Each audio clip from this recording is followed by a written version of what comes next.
Arteo?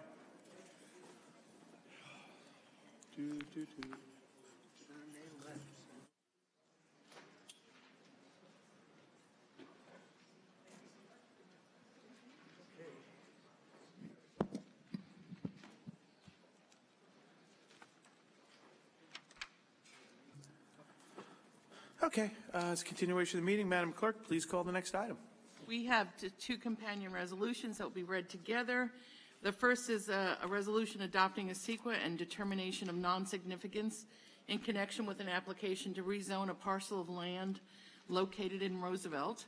And the next resolution is the application of Bola Oil Corporation to include an existing gasoline service station and to extend the premises and install 2 storage tanks each with a capacity of 15,000 gallons in Roosevelt. Okay, I see we have counsel for Bola. If you identify yourself, and good afternoon.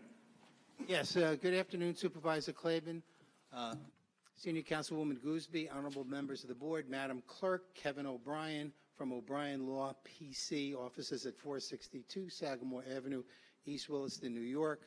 I also have here joining me this afternoon, Mr. Chris Tartaglia, licensed professional engineer and principal of High Point Engineering, the design professionals who prepared the plans which are before the board.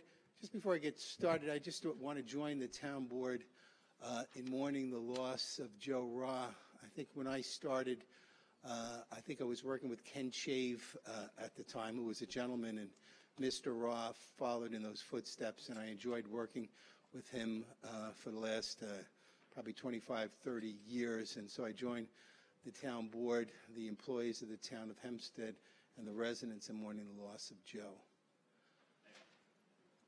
With respect to this application, this is an application involving an existing gasoline service station located at 465 Nassau Road in Roosevelt.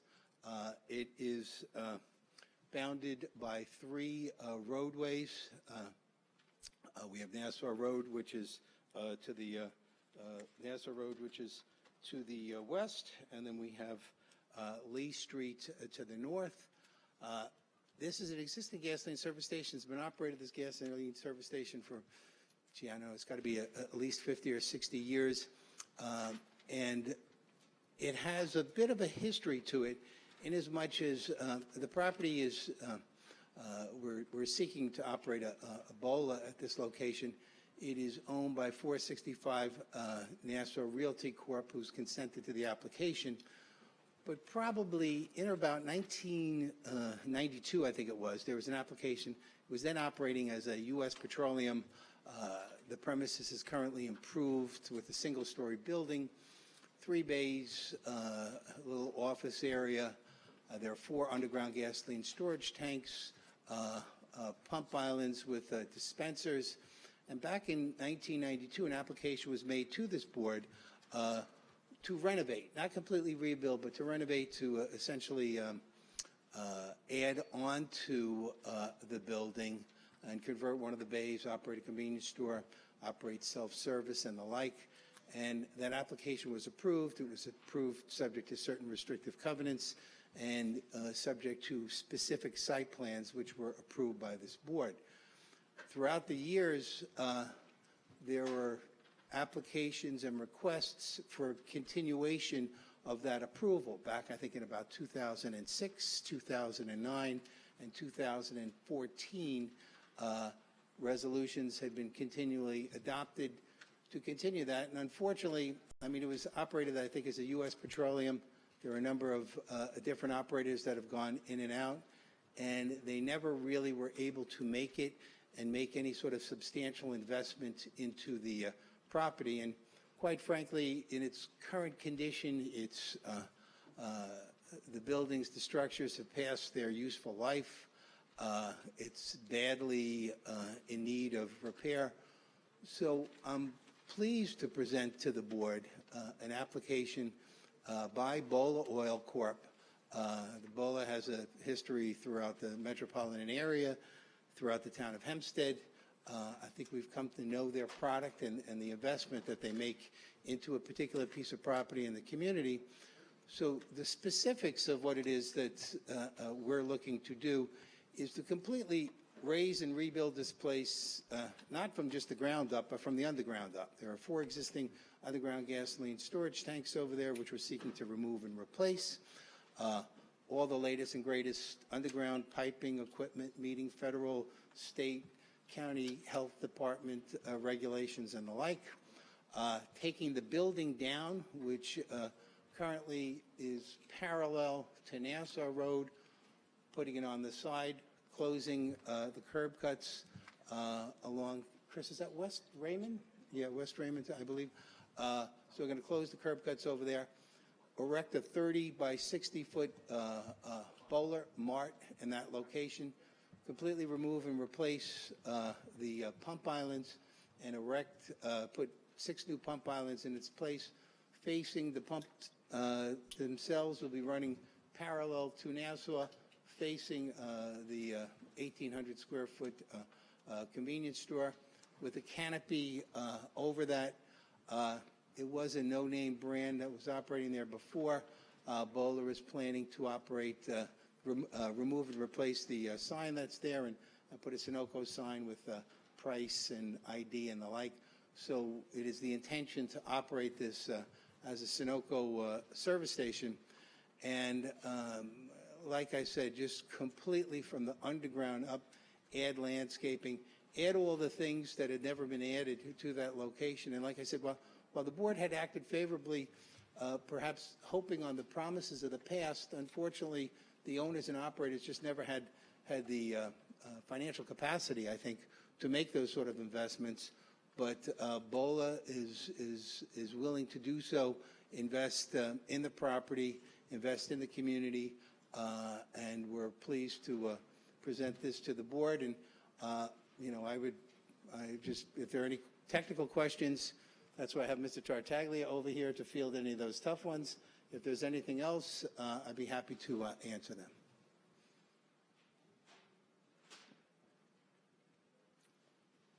All right, any questions of the board right now? No?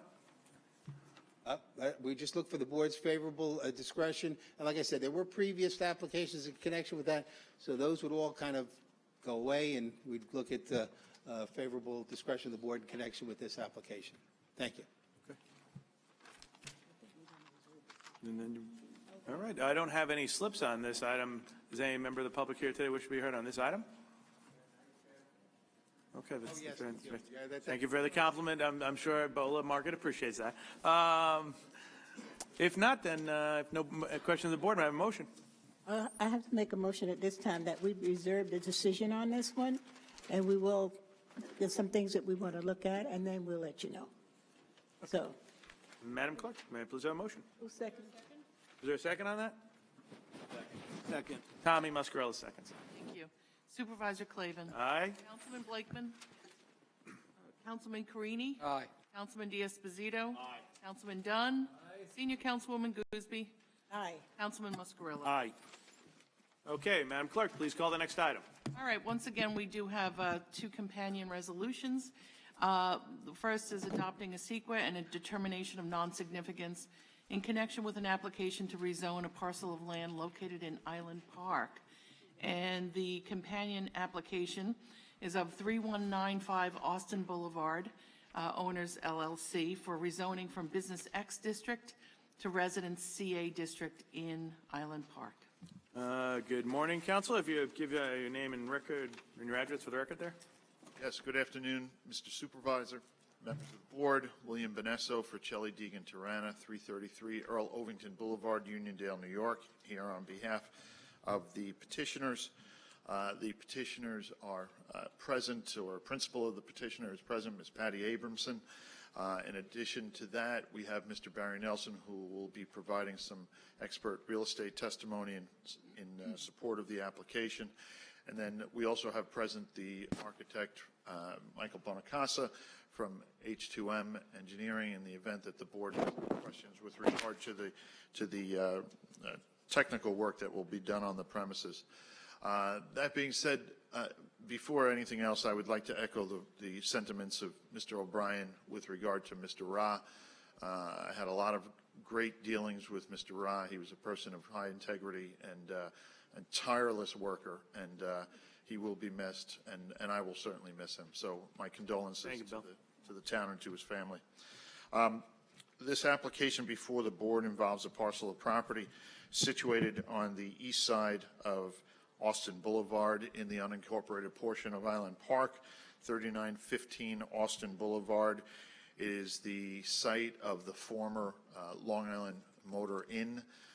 It is a property that is presently zoned Business X District, and we are asking permission of this board and that this board rezone the property to the Residence CA District so that the property can be repaired, renovated, and repurposed for use as an apartment development.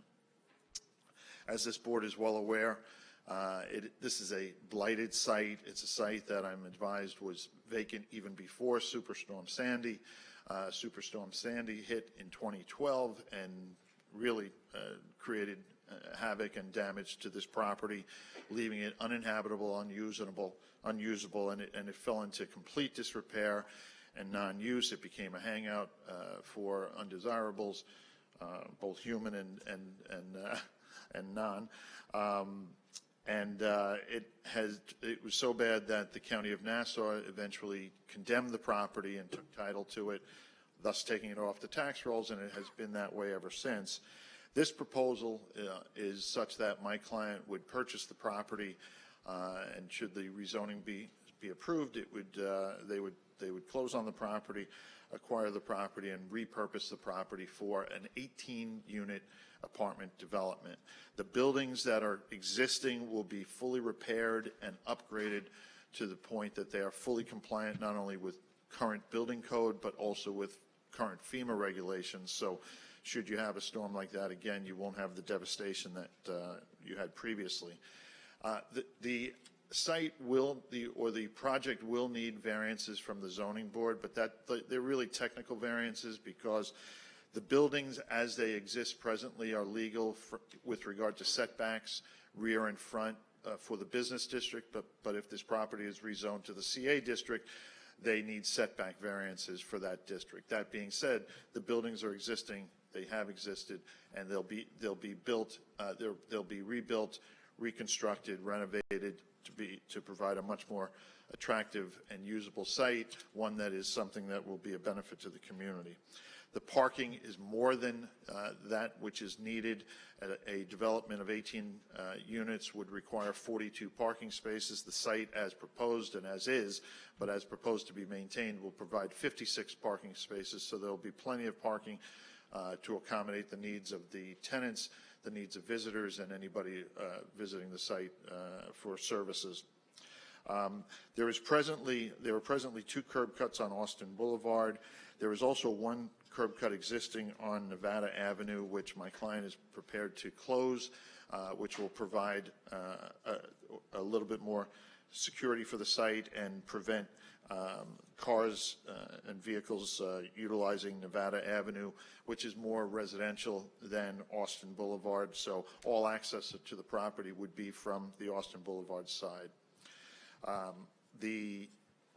The application is certainly one that we've heard support from. The county certainly wants it to take place, and we think it's a very good use of the property. But I will call upon Mr. Nelson to provide his testimony in connection with the benefits of a rezoning of this nature. Hey, Bill, just so you said there's 18 units, is that correct? 18 units, correct. 14 one-bedroom and 4 two-bedroom. Okay, thank you. I apologize, that's incorrect. It's 16 one-bedroom and 2 two-bedroom. That's what it is. You tricky guy, you. Okay.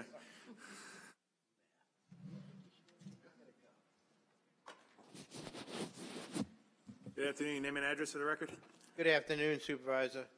It's Barry and members of the board. It's Barry Nelson, 220 Belmore, Pettit Avenue, Belmore, New York, 11710.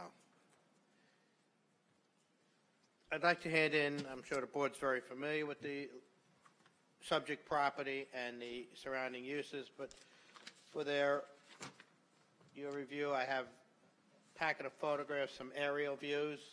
I believe there's 19 photographs of the subject property and the immediate uses developed in the area. and the aerial views will include generally the radius map, what is included on the radius map, and the surrounding area. The corridor along Austin Boulevard is business-oriented, business zoning. Empire Boulevard on the northerly side is marina uses, recreational uses associated with the creek and the waterways. Residential community would be along Empire Boulevard on the southerly side, Jamaica Avenue, Nevada. Towards the southeasterly end, there has been some developments of condominium townhouse developments, and that they would be Island Bay. There are some new condominium developments that were previously approved years ago that will be constructed shortly, and that would be near Shell Place and further south behind the self-storage facility, just several blocks south. The Austin Boulevard will include the Texas Car Wash development. You have a substantial shopping center, which includes Ace Hardware, West Marine, Outback Restaurant, and then you continue south. The subject property, formerly a motor inn. In my opinion, I don't believe a motor inn is appropriate at that location. Nevertheless, that has been closed since Sandy, and before that it was an onerous type use. The county assessment records indicate there were 67 units at that location, as council mentioned, with parking, and this proposal will include more than adequate parking for the use. The proposal for a rental development will include the existing buildings being totally renovated, compliance in parking, the closing of the access from Nevada Avenue, and the curb cut strictly on the Austin Boulevard. This is an excellent transitional parcel as the residential community has been developed now towards the east, southeast, high ranch, colonial type homes. Values have been increasing, and now some developments of condominium usage, townhouses. Excellent transitional development for a apartment building. It'll bring more activity and of residential uses and patronize hopefully the waterfront community, which would be along Empire Boulevard, and there are numerous boating, marina, kayaking at the Empire Point, the southeasterly side, as well as providing additional people for the patronage of the local business community. And that would include the shopping center across the street. The parcel immediately to the north has been vacant since Sandy as well, and hopefully it'll encourage a positive redevelopment for that site, compatible with the residential community as well as the business community. The 18 units complies with the requirements for density as well as providing the on-site parking. Why I say it's a transitional parcel, because basically you have the shopping center to the north, which would be north of Daly, near Daly Boulevard, and a new supermarket coming in at that location. You got the residential community being upgraded, and a business to a CA zoning is, in my opinion, a upward trend, upward zoning for the parcel itself that has been blighted, is blighted, has been off the tax rolls for probably half a dozen years at least, and now it'll be put back on, and it's a good use. Rentals are in demand, considering the demand for housing in the area, considering the pricing of residential homes now, almost pricing out your entry-level or early young professionals. This is a great opportunity, as well as for the seniors who are looking to get out of housing and have a rental. Market rents are approximately on the average between the 1 and 2 bedrooms would be around anywhere from $2,200 to $2,500, which is a reasonable rental for the location and for the property itself. Mr. Nelson, can you just say that number again? Between $2,200 and $2,500 per, for the average per. That's for the 2-bedroom or the 1-bedroom? The 1 bedrooms. The 2 bedrooms would be closer to around $3,000, $3,200. And if you look at the proposal or the architectural layout, what it is it's all the habitable areas of the units would be on the 2nd level, and the 1st levels would be tied in almost like a duplex type setup, and it'll include laundry facilities on the 1st floor and storage. So you basically have the 14 units on the 18 units on the 2nd level, utilizing the 1st floor for storage and for laundry facility. Again, it'll bring it back onto the tax roll. It's a blighted piece of property right now. It's an eyesore that hasn't been utilized in 10 years. That said, I believe it's a reasonable development, and it's a excellent opportunity to make it a compatible use with the residential trends in the area. Is the applicant currently are they currently the custodians of the property, or is it still Nassau County? They are not. It's still Nassau County. So the sale is contingent on the zoning change? The sale is contingent on the zoning change and approval of the use for the purposes described here today. Okay. Any other questions for myself? All right. That's our direct presentation. We're prepared to respond to any. Okay. All right. Thank you for your presentation, and Mr. Nelson, thank you for your energetic and passionate presentation. We do have a couple of. Who? No, wait. No, hold on. We got to put the slips in. You've been coming for a long time. We got a couple of slips in, and I'm going to give a chance to you. I promise you. I like you. All right. First, I'm going to start. We'll take the questions at the end. First, I'm going to start with number of slips in. Legislator Denise Ford.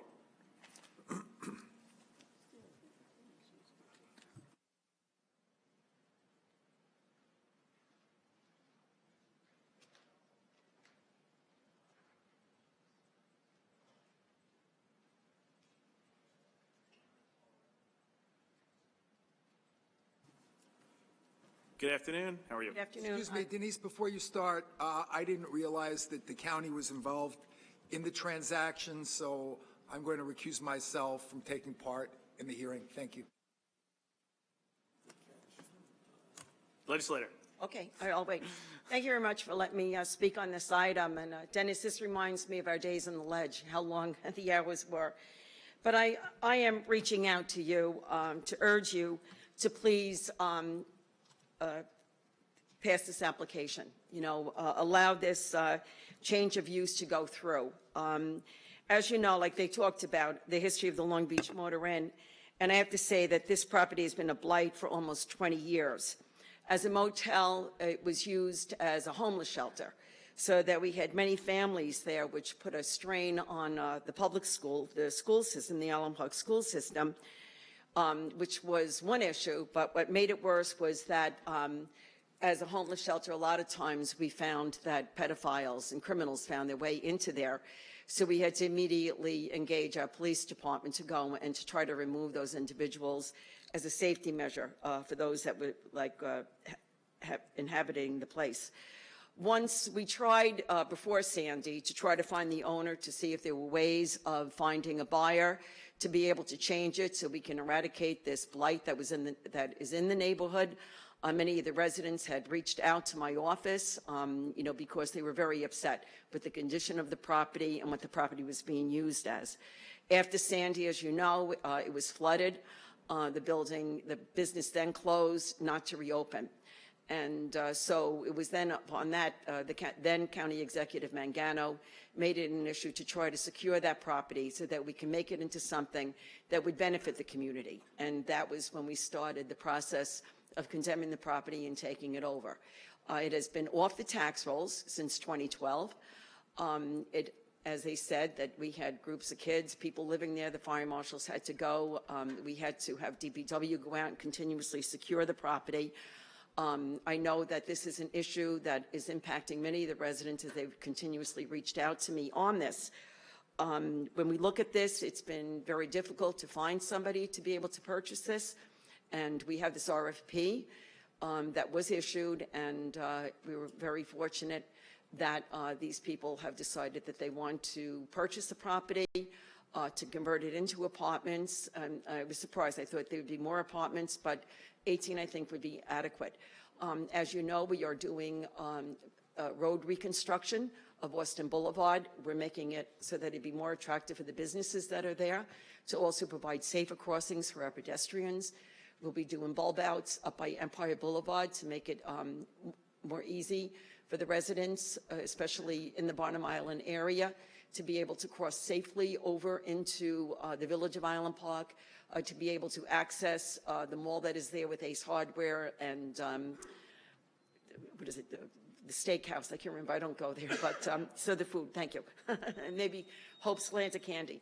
So it is imperative, and I ask you, as somebody who has represented this area, that you look kindly on these applicants and allow them to move forward. Give them the ability to be able to change this and bring something nice to the community, so that, which desperately needs it. Thank you. Thank you, legislator, and thank you for your advocacy on this. Yeah, Denise, you've always been the voice of reason for the South Shore, and you've always represented them wonderfully in the legislature. Now I know why they keep re-electing you. So. Denise, as I said, we appreciate your efforts, and we're excited to, you're going to look out for Bruce. And if along the way you want to take Dennis with you too, you let us know, and we'll be happy to pack him in the back of the car and send him on his way with you. Thank you very, very much. We have a couple other slips from people. I think that you have benefited from having Mr. Councilman Dunn sitting with you, and I have to say I have a lot of good memories working with. Stop. Listen, he gave you $20 for that. You know, if you'll give us Senior Councilwoman Gooseby, well then. I have a couple of other residents that want to be heard on this. I have Karen Green.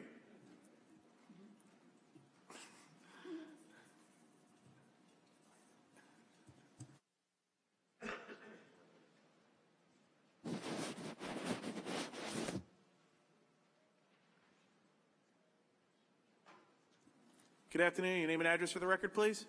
My name is Karen Green. I'm actually a resident of Rockville Center, but I represent the Hempstead Bay Sailing Club on Empire Boulevard.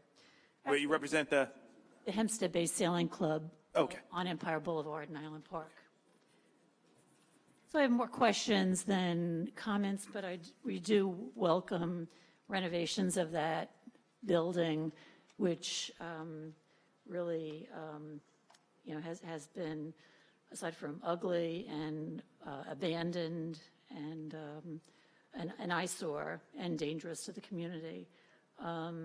So I don't really quite understand, because Empire Boulevard was not named on the petition, and there is a building there on that parking lot that used to be a restaurant, Ruby Tuesdays.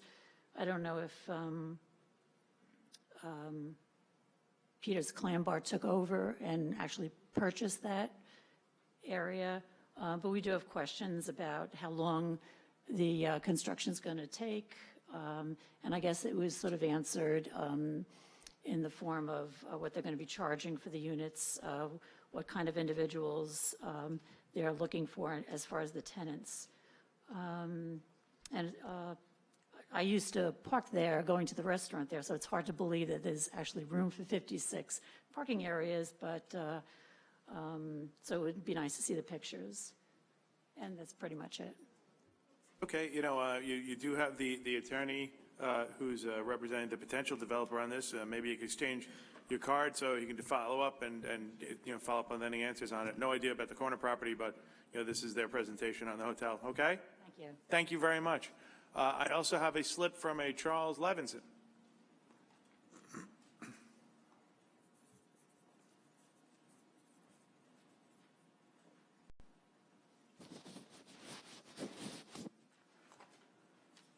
Good afternoon. If you give your name and address for the record.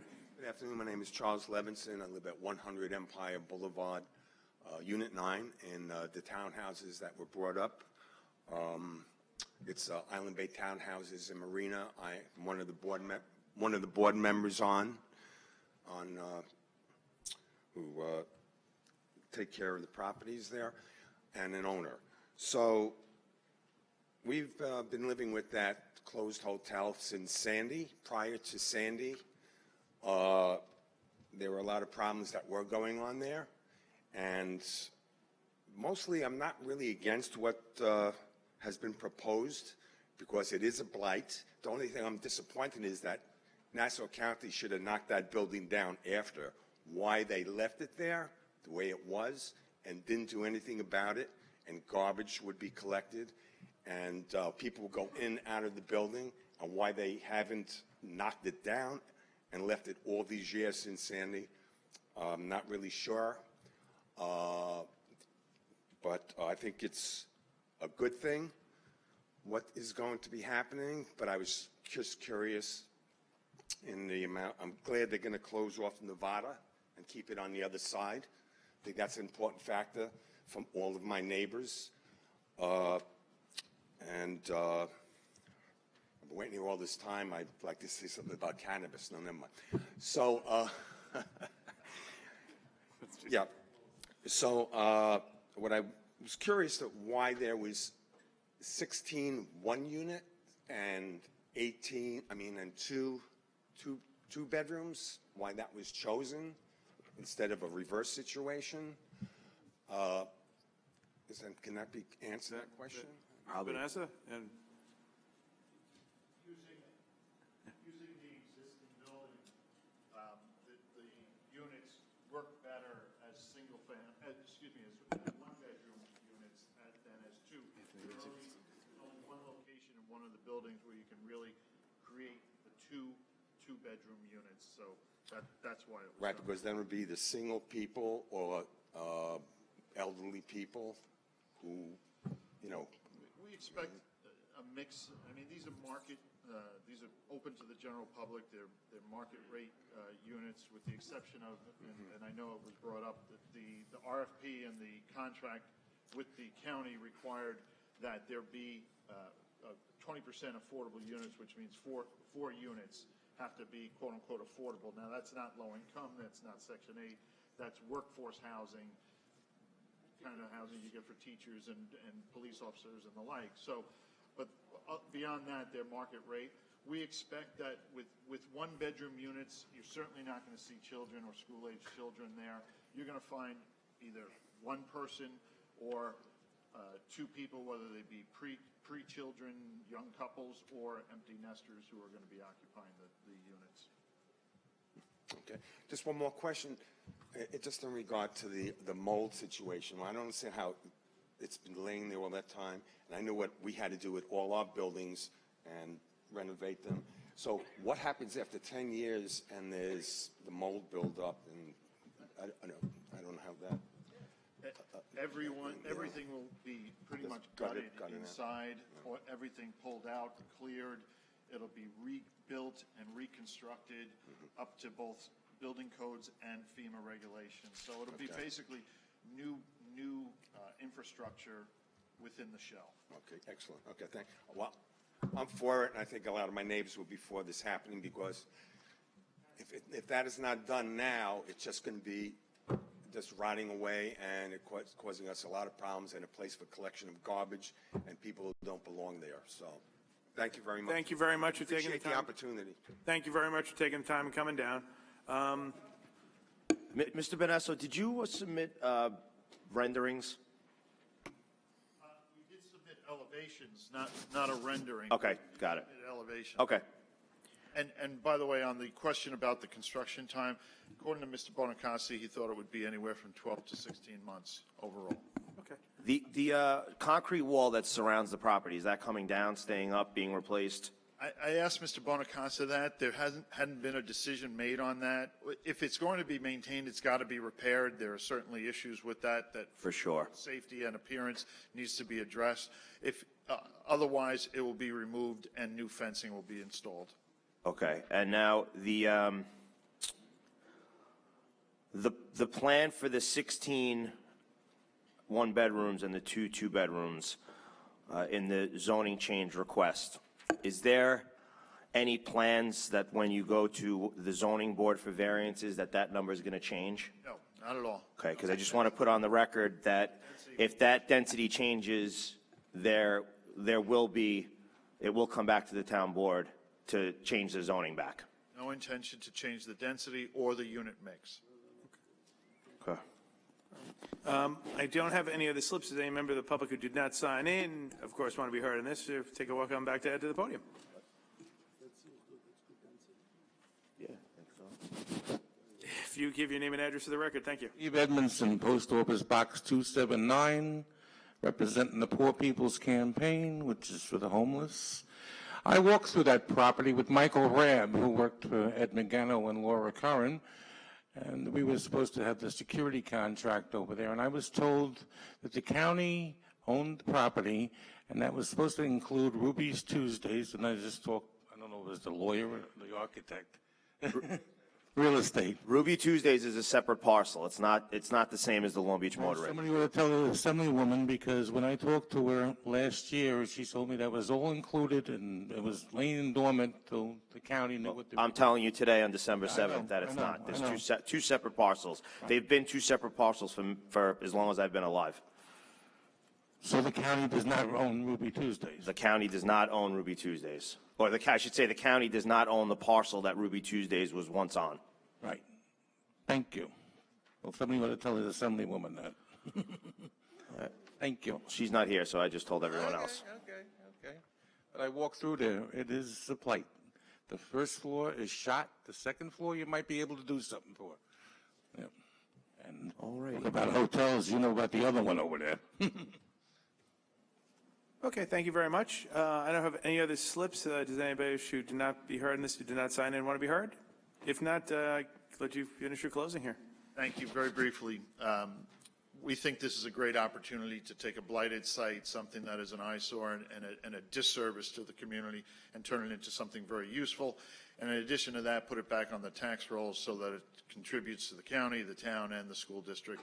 We urge the board to approve this rezoning application. Mr. Vanessa, just before we close, I would request that if, when the time comes, the zoning change is granted and the sale goes through between the county and the applicant, I would ask that the applicant begin to treat that parcel in Island Park like their home, because for a long time it's been treated incorrectly.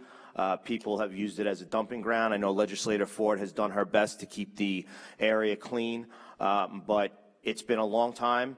The people of Island Park have suffered through storms, flooding. We've had, and we've seen a rebirth and a renaissance in Island Park, and perhaps this will be part of it.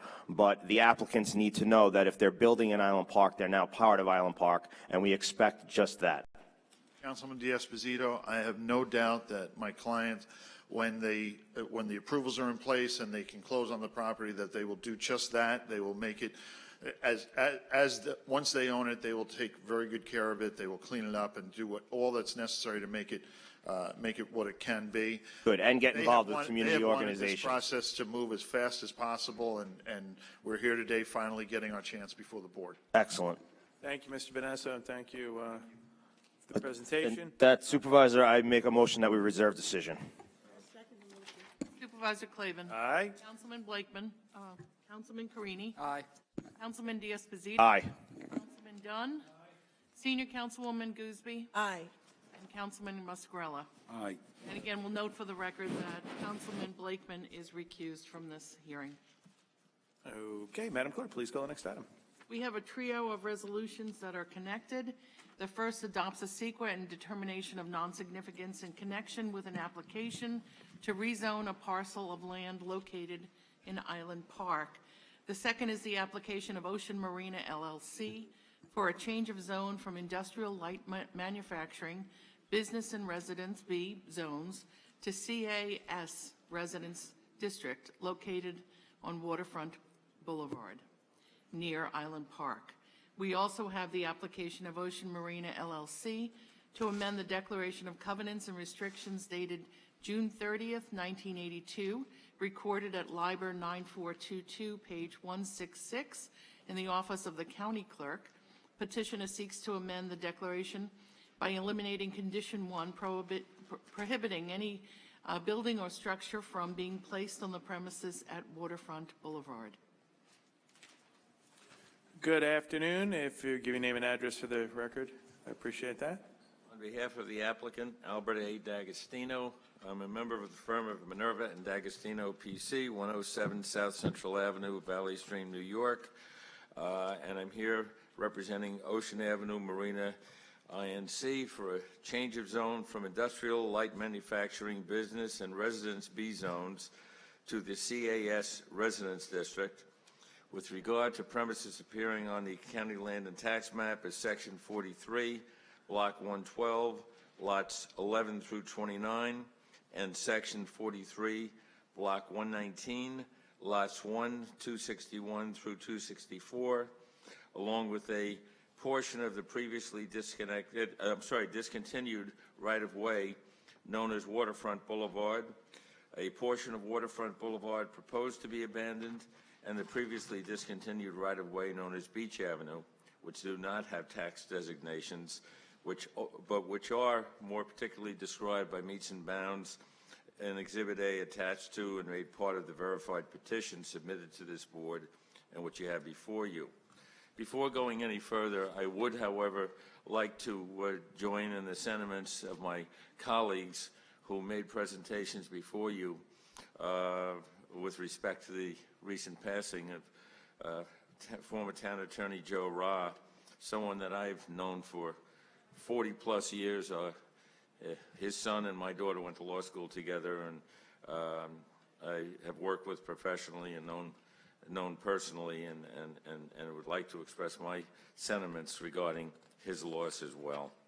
Thank you, Mr. D'Agostino. It's always nice to see you, but thank you very much for those comments, because I know you do know him for a very long time.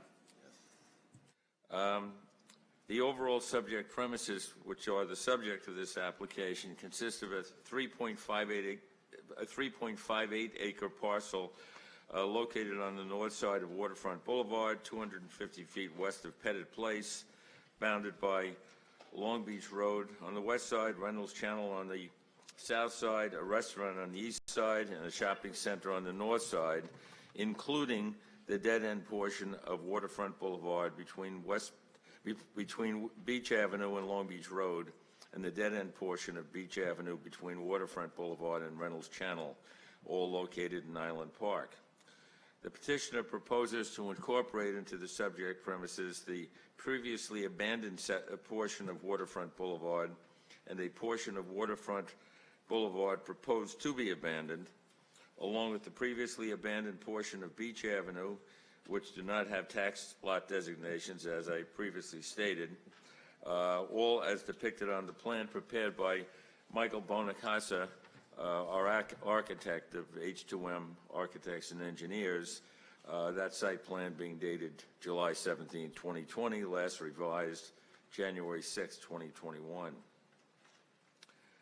The petitioner, Ocean Avenue Marina, is a New York corporation with offices located at 80 Waterfront Boulevard, Island Park, and is the fee owner of the subject premises, excluding that portion of the right-of-way known as Waterfront Boulevard, which the petitioner proposes to be incorporated into the subject premises, subject to acquisition. As previously stated, the subject premises are currently approved with a catering hall, and the overall premises are zoned industrial, light manufacturing, business, and residence B, as set forth in the Town of Hempstead zoning map number 190. And the petitioner is requesting a change of zone to the CAS Residence District, which, as you know, is a transit-oriented development district, which the town, we believe in its wisdom, adopted several years ago.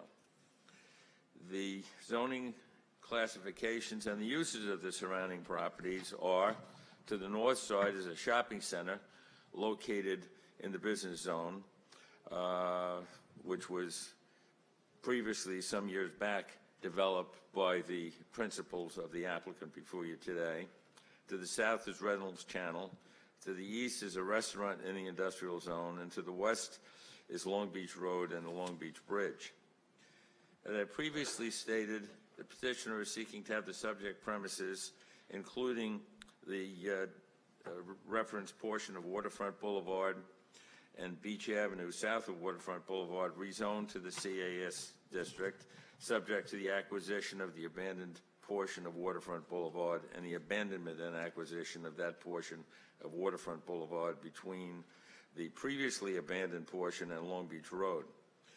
The petitioner proposes to remove the existing restaurant and catering hall and to develop the subject premises with 117, that's 117, residential dwellings, 63% of which are single bedrooms and 37% are proposed to be two bedrooms. That works out to 74 single bedroom units and 43 two bedroom units. As this board is aware, and I guess as you heard in the previous application with reference to Superstorm Sandy, this area was formerly the site of restaurants and nightclubs which were affected by Superstorm Sandy. And in addition, at that time had created many issues in terms of late night noise, unruly conduct, and police activity. And a lot of that was addressed and remedied with the construction and development of the nearby recently developed project, which was again developed by the same principles as are before you today.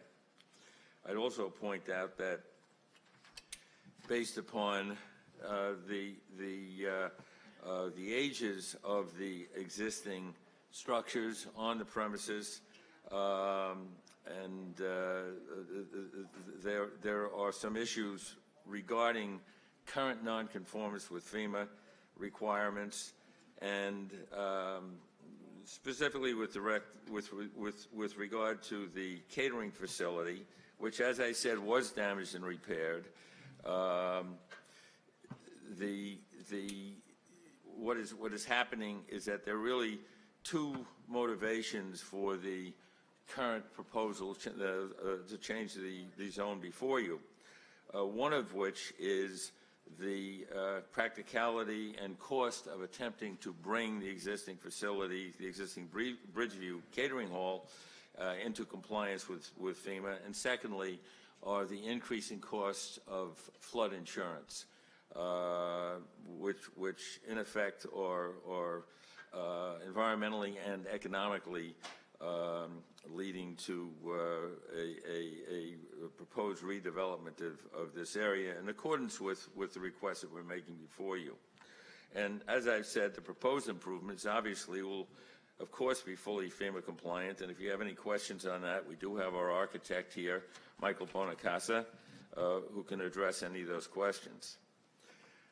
The need for multifamily transit-oriented development of this property can be demonstrated by its proximity to mass transit, both the Long Island Railroad and the N5 bus line running along Long Beach Road. And also, I would point out the success of the now fully occupied 86-unit nearby Channel Club, which was previously developed by the principals of the petitioner.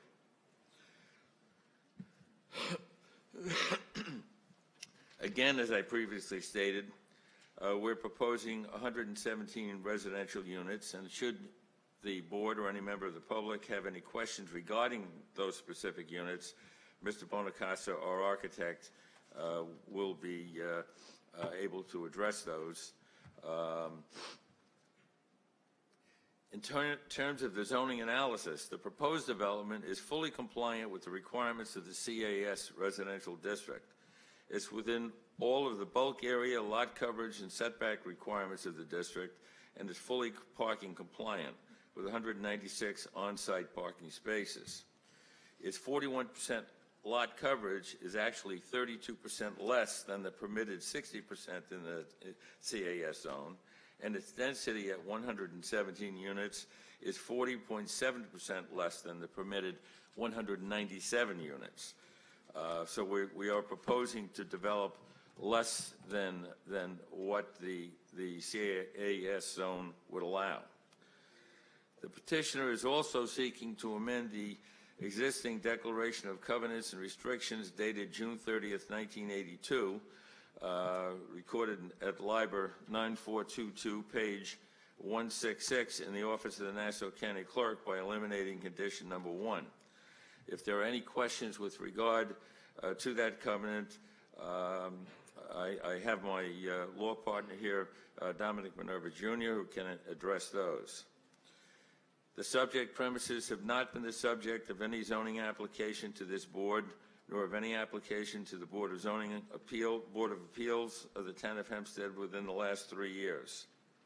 This application was referred to the Nassau County Planning Commission pursuant to the requirements of Section 239M of the General Municipal Law, and on May 6, 2021, by letter, the Planning Commission adopted a resolution of local determination, which I believe you should have in your file.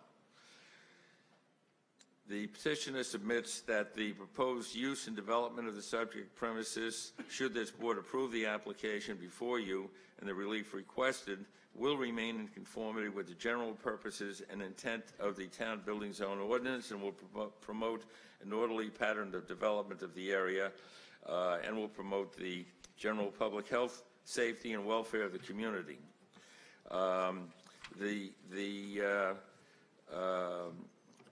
The experts that I do have with me today, as I said, are Michael Bonacasa, who will describe the proposed project.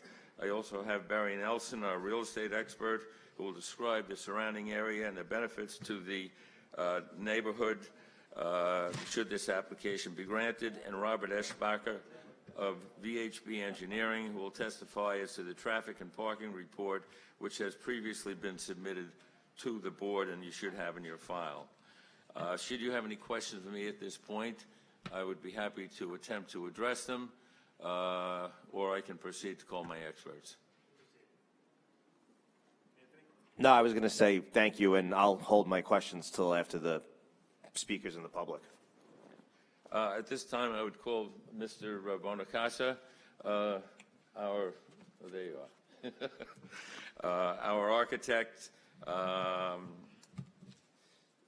and he will address any particular or specific questions that you have with regard to the proposed development.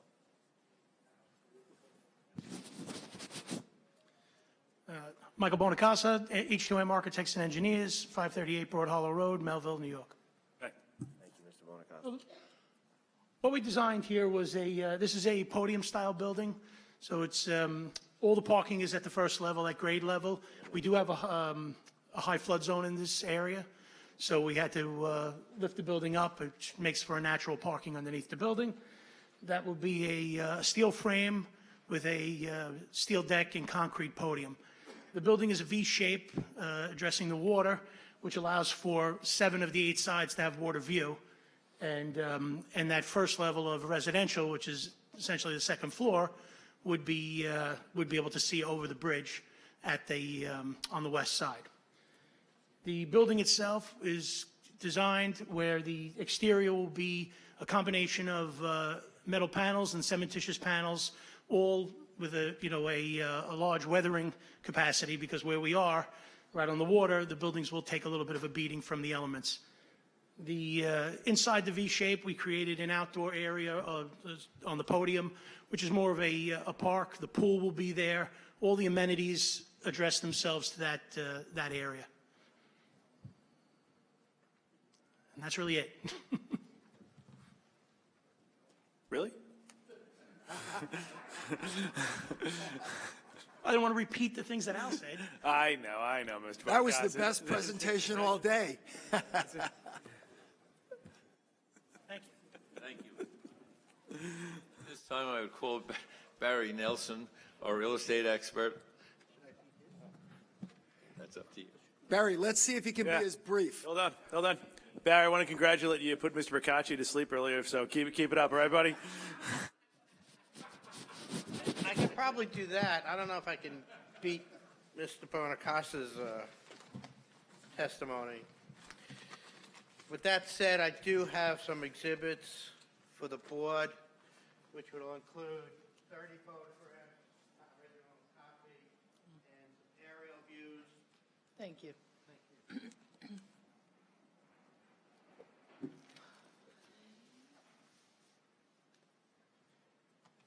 For the record, it's Barry Nelson, 220 Pettit Avenue, Belmore, New York, 11710. Council has gone over the area substantially. The uniqueness of this area is that it has transcended into a much more palatable area. It's the southwest corner of the unincorporated section of the town of Hempstead. Formerly nightclubs, catering, and so on, now has redeveloped with a substantial shopping center, a King Cullen shopping center, retail, a nice plaza. The uses to the southeast of the subject property form previously a similar application, now known as the Channel Club at 100 and 150 Waterview Road, has developed, is fully occupied, and appears to be a very successful operation at that location, and it is very compatible with the residential development in the area, including the yacht club, condominiums. So this would be the last section, the southwest section of this immediate area, southeast of Long Beach Road, Austin Boulevard, and the proposal will include a higher-end quality multifamily residential development orienting and focusing on the Reynolds Channel and the waterfront community at that location. And if you look at my photographs, they will include the uses as well as views from the subject from the Long Beach community from the south, looking northerly through the waterfront into the subject property. And you have the photographs of the previous development at 100 and 150 Waterview Road.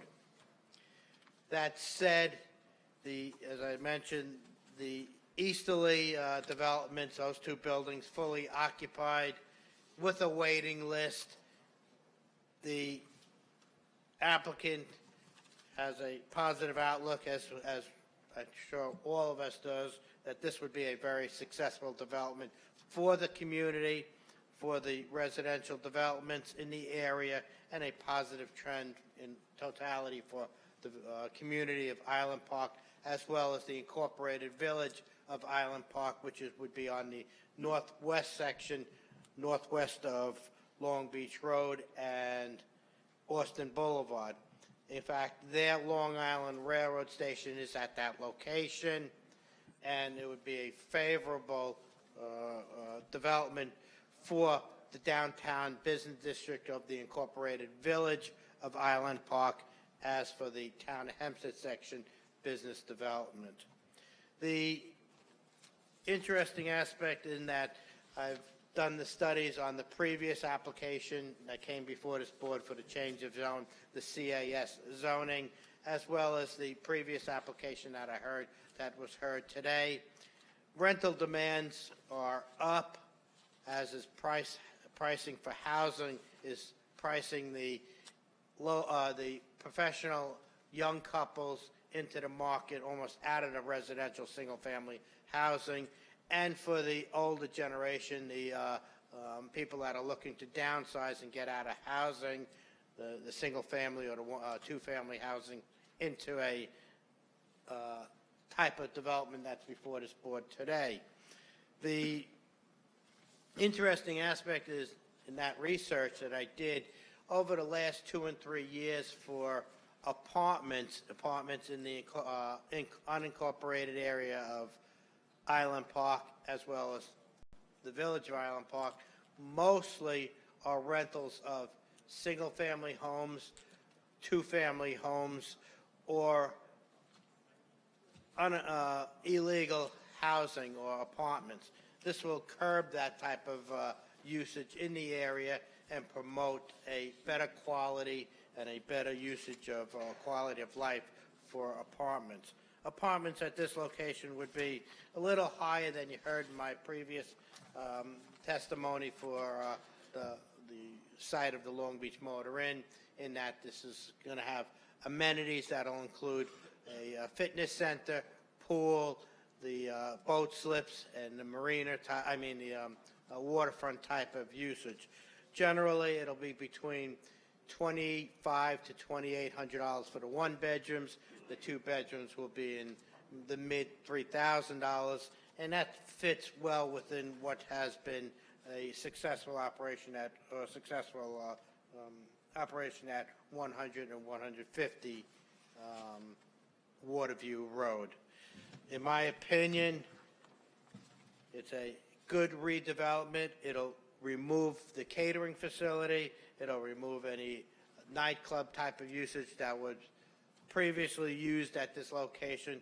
It fits harmoniously with the other development. It's within walking distance of the Long Island Railroad, King Cullen Shopping Center, and the retail stores, as well as some restaurants in that location.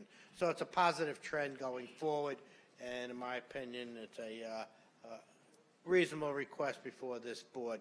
Again, it's a 300, now the assemblage of the parcels, the multi-zoning, the light manufacturing, the business, and so on, will now be one CAS zone district and compatible with the trends in this immediate area. Thank you. Okay, thank you, Mr. Nelson. Any board members have any questions of Mr. Nelson before he steps down? I will remain. Oh, bless.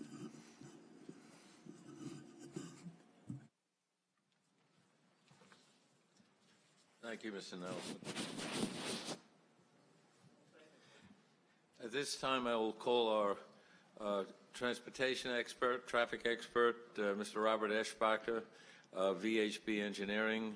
Mr. Eschbacher, I believe you have his traffic report before you, and he's here to address any questions you might have. Thank you.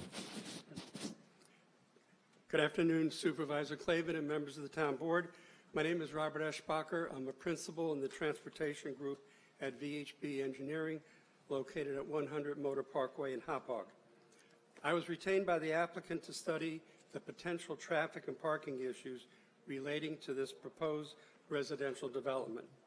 My study included site visits to observe the existing traffic conditions, review of the site plan, development of traffic generation projections, review of existing traffic volumes, and an evaluation of the adequacy of the proposed on-site parking.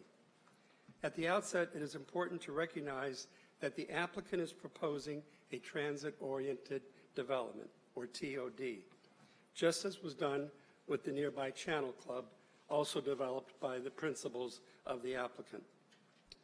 This site is well situated with respect to the nearby Island Park, Long Island Railroad Station, and the Nassau County N15 bus route.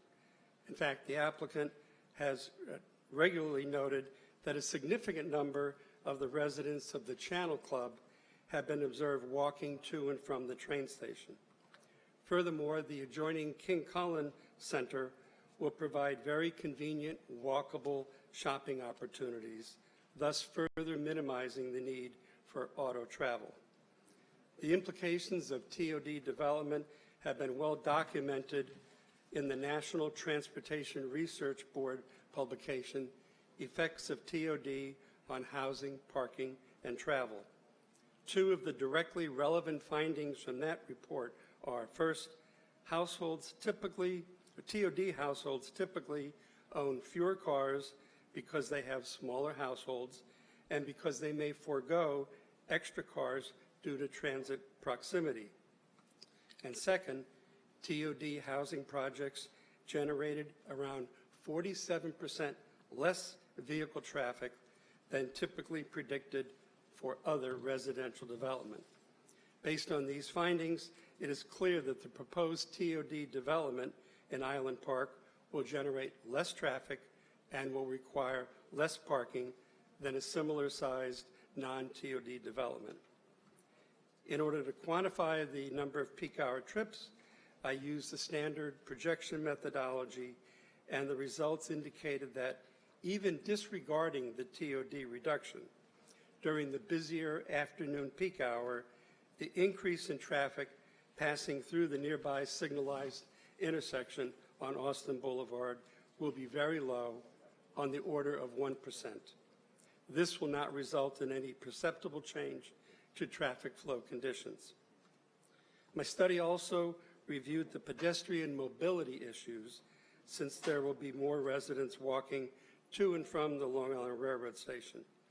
In fact, this issue was raised by the Nassau County Planning Commission when it issued its local determination. I'm happy to report that pedestrian accessibility is being addressed by the Austin Boulevard Safety Improvements Project, currently underway by the Nassau County Department of Public Works, as was mentioned by Legislator Ford in the previous application. These improvements will enhance overall safety along Austin Boulevard and will reduce the likelihood of pedestrian-related accidents.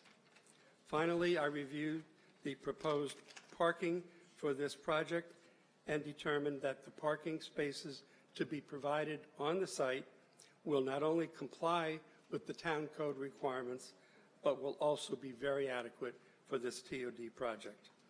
In conclusion, it is my professional opinion that development of the TOD project will not result in any significant adverse congestion, traffic, or parking conditions in the area, and I recommend that the town board approve this project. Okay. Thank you. Any of the board members have any questions? Okay, we should just hang out there in case some of the residents do. Certainly. Mr. D'Agostino? Okay. We have a number of slips in I'm going to go through, and some want to speak, some don't. I do want to let all the residents, if you didn't notice, we are trying cryotherapy here in the town of Hempstead for aging processes here.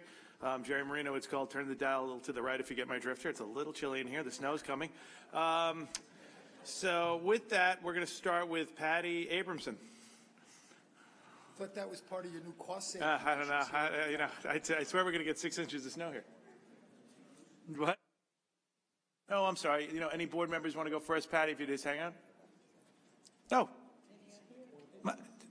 Is that Mayor McGinty? Yes. I did see it. You want to come up and speak on this one, Mayor? I would. Come on up. Thanks for asking. Mayor Mike? Mayor, I'm sorry. I didn't recognize you with the my glasses fogging up because it's so insanely cold in this room. Yeah. I think everyone else agrees with you. Yeah. Not a sight I want to think about, but all right.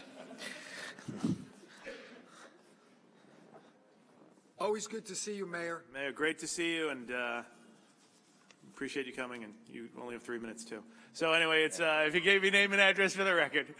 And if any of you don't know, I used to work with the mayor a long time ago. We're very long-time friends. He's a wonderful man. It is nice to see you here, Mayor.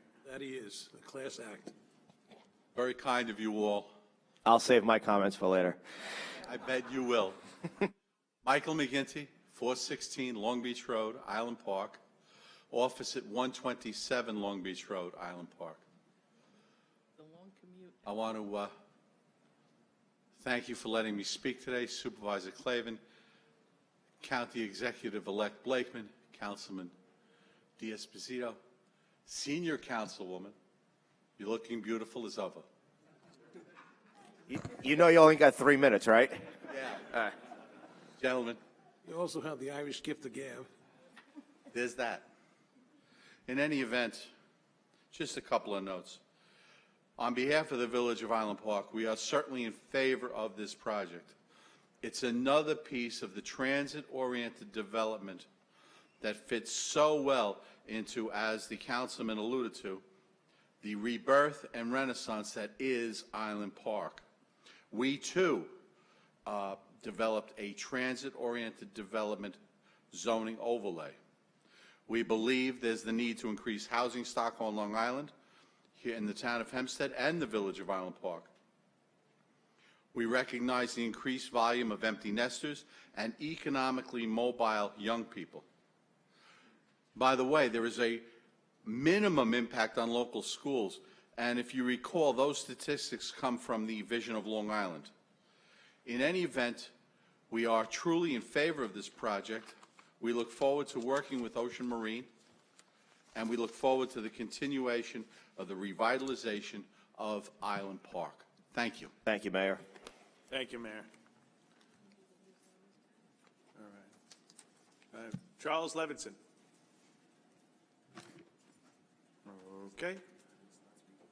Legislator Denise Ford, did you want to speak? Yep.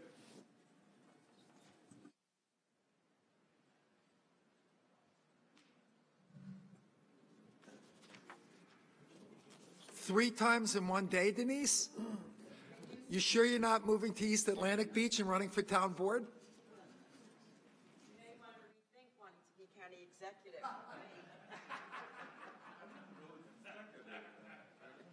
Denise Ford, I'm 36 Ohio Avenue, Long Beach. Thank you once again. I didn't have notes. I didn't realize this item was on the town board schedule today. But despite the fact that we are going to lose Bridgeview and Warehouse 5, which is sad, I realize that this is going to be for the betterment of the people in Island Park. And I do welcome it. I have to say that the changes that have been made into that area when we lost the other two bars on the water, and they built those beautiful condos, apartments, I believe. They really have been an added benefit to the community and to the general area. And, you know, looking at the rendition here, it is going to be something that will be beautiful, and I'm sure that the residents, not only in Island Park, but also in the surrounding areas with Long Beach, being able to look over and looking at something like this and be a little jealous that Island Park is doing better than they are. But I do urge you to allow this to go through. I think that it'll be great for the community. It'll provide apartments that we desperately need here, not in Island Park, and also in Nassau County. And as I had referenced, we have been doing the work on Austin Boulevard, and the work that's being done is to beautify the area as well so that the businesses will look more attractive. And I think that by providing more shoppers and more people living in the general area that will shop local, I will think too that it will only herald a much better benefit for the many local businesses that are in that area. And we are working on the safer crossings, especially over by the King Cullen, so that it's easier for the people to be able to cross over, to be able to access public transportation, whether or not it's the bus and or the trains. So I think this is just really is a plus for everybody involved. And, you know, they have always been good neighbors, good tenants in that area, and have always provided so much benefits to so many people. So I think that we should return in kind to benefit to them and allow them to build this. Thank you. Thank you, Legislator. Okay, I have Michael DeGali. Okay.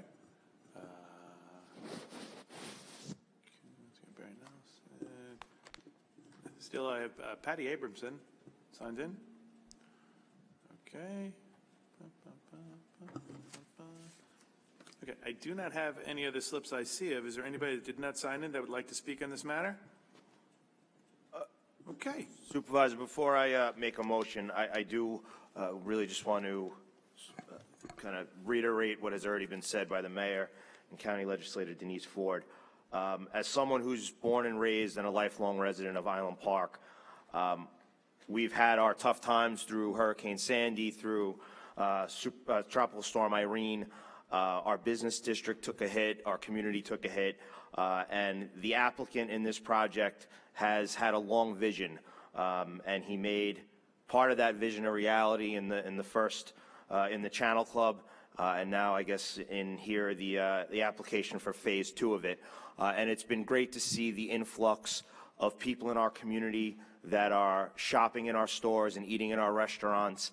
and joining local organizations, people that have moved into the Channel Club and now join the ranks of organizations like the Island Park Fire Department. So it's people that are invested in the Island Park community. It's people that are invested in seeing its future be prosperous.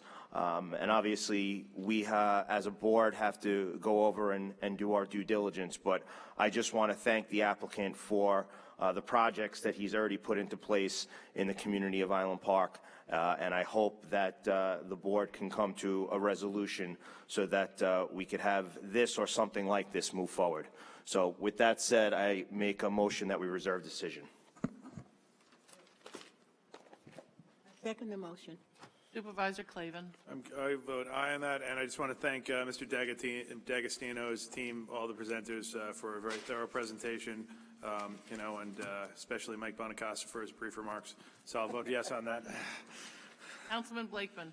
I would also like to say to Mr. D'Agostino that I'm going to miss your presentations before the town board. You always represent your clients in a very professional manner and very thorough manner. I vote aye. Councilman Carini. I vote aye. Councilman D'Esposito. Aye. Councilman Dunn. Aye. Senior Councilwoman Gooseby. Aye. Councilman Muscarella. Aye. Madam Clerk, please call the next item. All right, our last combination of resolutions. Take care. The first resolution adopts a CEQA and a determination of non-significance in connection with an application to rezone a parcel of land located near Garden City. And the companion resolution is the application of Prosperity Avenue Holdings, LLC, and Paul's Collision, Inc. for a special exception public garage to operate a wholesale auto body repair and collision center. Vehicles will be serviced through contracts with auto repair facilities, auto dealerships, car rentals, and insurance companies near Garden City. Oh, I feel like it's been minutes. Good afternoon. Good afternoon again, Mr. Supervisor, members of the board. William Benesso for Chelly Deegan Tirana, 333 Earl Ovington Boulevard, Uniondale, New York, here on behalf of the petitioners.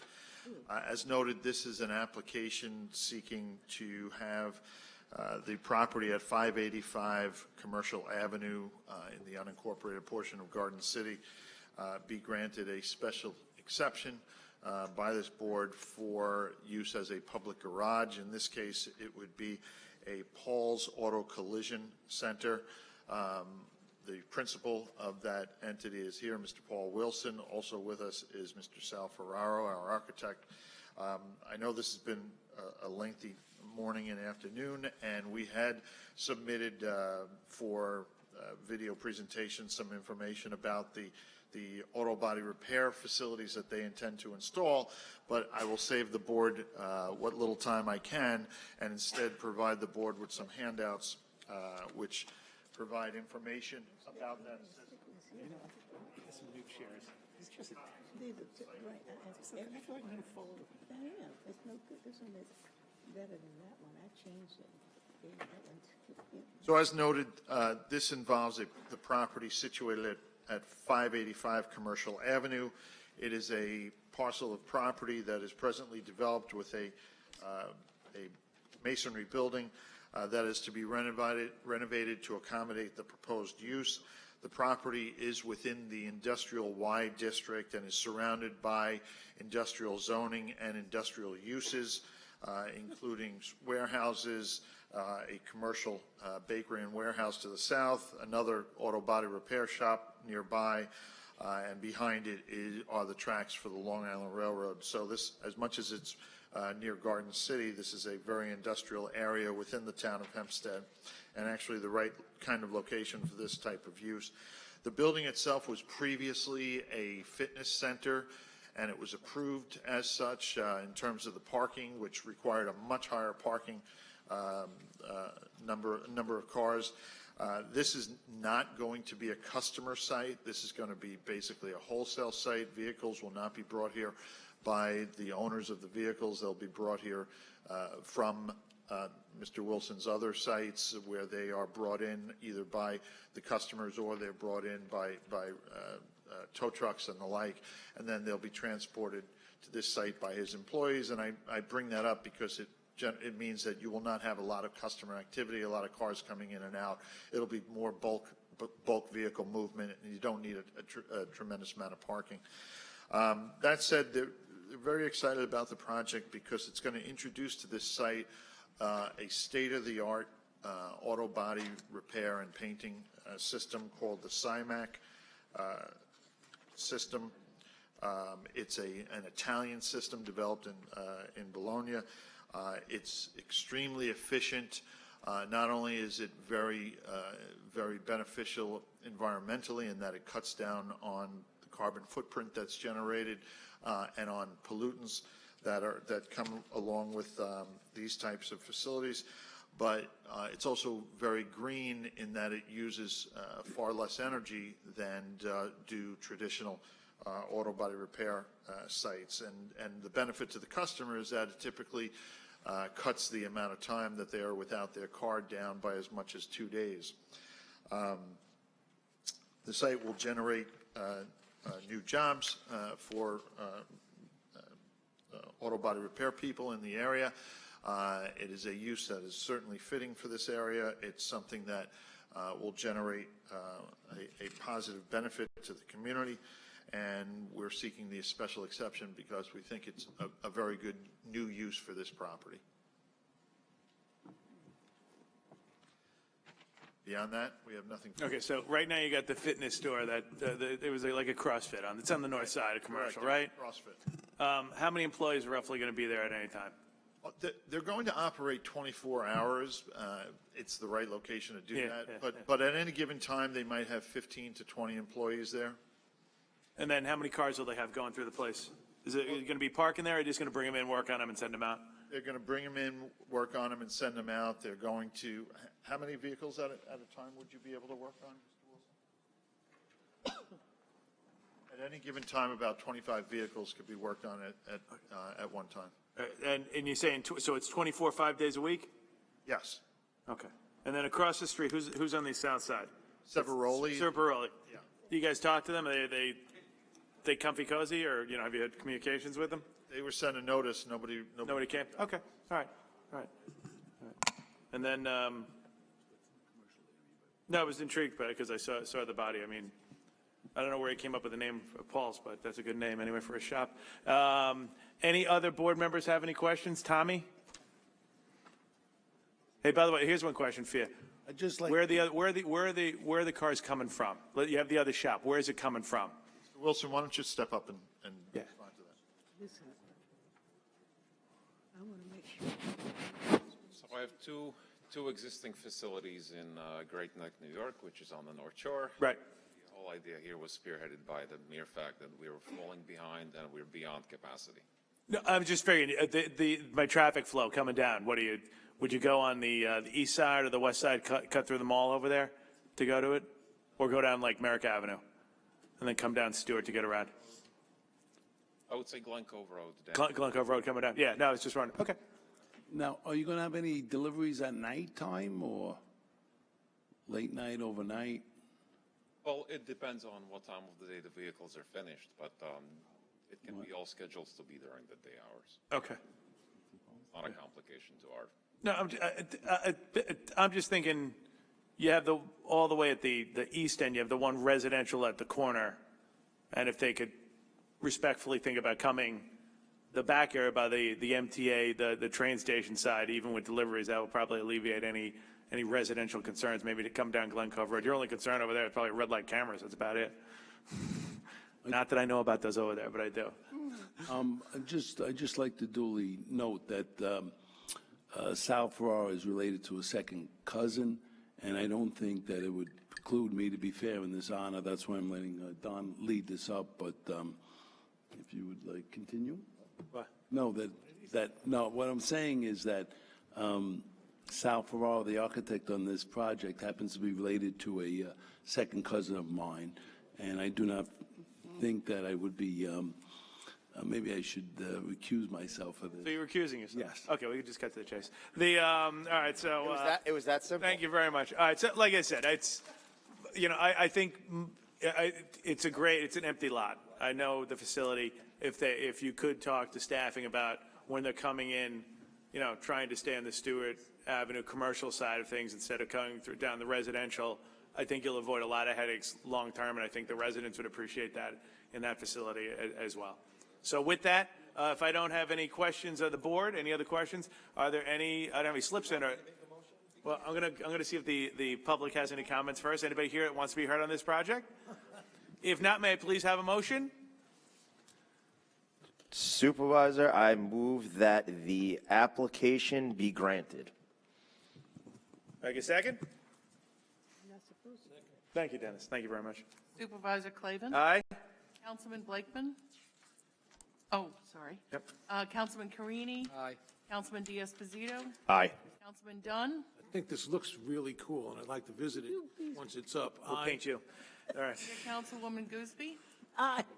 And for the record, Councilman Muscarella will recuse. And, Madam Clerk, I have another resolution, another email that we want to put into Marijuana, Roosevelt School District. Roosevelt School District. Okay, thank you for the presentation. Madam Clerk, please call administrative calendar when you get a chance. Okay, we have the administrative calendar with items 14 through 83. Madam Clerk, Supervisor, and members of the Town Board, there's a typographical error in item 61. In every other respect, the item is completely accurate. The correct spelling of the town park that is referred to in the resolution is Harold A. Walker Memorial Park. The mistake was Herbert. It was accidental, and it's been corrected. The correction has been made on the hard copy that has been filed with your office, Madam Clerk, and has been distributed to the Town Board. And we would substitute the resolution with the correct spelling of the name. I would simply recommend that we have a simple motion to amend this item 61 as handed up. So moved. Okay, huh? So moved. You live in Lakeview? All right. Then may I please have a motion to amend item 61? That's what I was about to do, but Dennis did it, so that's okay, Dennis. Councilwoman? I'll second it. Second. Okay, I make, we're too tired. We're Aye. closing now. Supervisor Clavin, yes. Yeah. Councilman Carini. Aye. Councilman Diaz-Posito. Aye. Councilman Dunn. Aye. Senior Councilwoman Gooseby. Aye. Councilman Muscarella. Aye. Okay. As for the rest of the administrative calendar, first, does any member of the board wish to be heard on any item in the administrative calendar?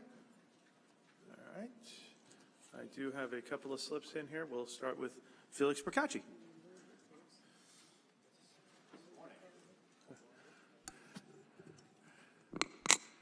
Good afternoon. May I please have your name and address for the record? Felix Procacci, Franklin Square. Hi. On items 39 and 41, who are the recipients that gave back or chose not to, said they couldn't spend all the money that was allotted them?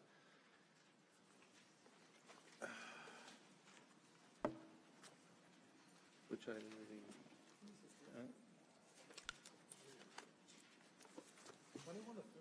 Item 41 was the incorporated Village of Valley Stream. And 5957 was part of a larger grant, and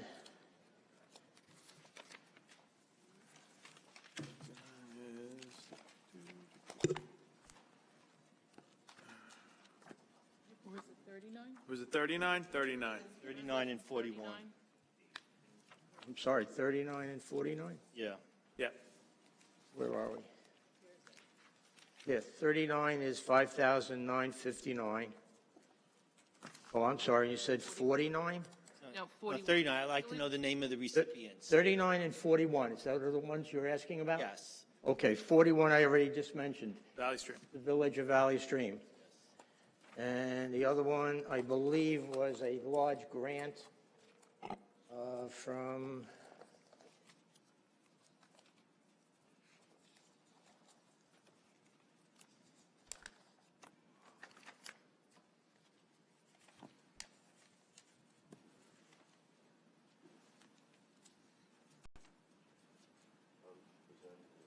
Large grant from Island Harvest? Island Harvest. Yes. Okay. Those were the two. Okay, I'm surprised. I've seen even advertisements from Island Harvest asking for money, so I'm surprised they would be giving anything back. But really? Okay. Yeah, I really. Okay. Also, on these entities, the town had spent a lot of money on things like, concerts, movies, renovating bathrooms. I just was wondering whether you informed the people who received this money that they could have used that money for that purpose if they wanted to renovate their bathroom, since we've justified here in this hall that that was a valid use of federal CARES money. So maybe if you let these recipients know that they could renovate bathrooms with this money, they could have used all of it. Wait, so Felix, you're saying that concerts outside for the community during COVID was not a good idea? I'm just saying that you paid for these with federal CARES money, and I wanted to know if you let these recipients know that they could have held concerts, movies, renovated bathrooms, and things like that with the federal CARES money instead of giving it back. Okay, I understand now. Well, I got the records. I spent a lot of time foiling it. So if you inform these recipients, they might have, I know Garden City got money. If they knew they could renovate their bathrooms, they might have asked for more money. On item number 44, the transfer is for $1.99 million. And I don't really understand what that is for. Are we adding money to the Federal CARES Assistance Act? How is that working? When the money was repurposed, it was put back into that account. This expends the money for items that the town had spent but did not draw down on. So shouldn't you have listed those items in item number 44 for completion's sake, so people can know how that $1.9 million is being spent? 1.9 million is identified as improvements, structural improvements, and the basic things that we did that we didn't draw down on. You understand? Yeah, I understand. That's very general. I'm still, as you might know, in litigation to get these records on how federal CARES money was spent, because out of the 20 million I've asked for, I've only gotten 11% of that in receipts or things. So I think, we've said, as you mentioned in these meetings, you've mentioned that all resolutions described how we spend federal CARES money. I respectfully disagree, because I can't understand, and I've read all the resolutions, I can't understand how we've spent all that money exactly. I know it got transferred here, got transferred there, but how it was exactly spent. All backed up by the resolutions, obviously, is the first backup, and any documentation are the actual invoices. We have invoices for everything. Well, maybe you should tell your attorney that, because he hasn't been unable to give me those invoices, and or the town clerk hasn't given me those invoices. So, we have a court date next year, but okay, thank you. Okay, thanks, Mr. Kachi. Next, I have Brian Sapp. You good? You don't want to speak? Yeah, dude. Do you want to speak or not? You sure? Okay. You said no, but your name's on it, so I was trying to be nice to you, Brian.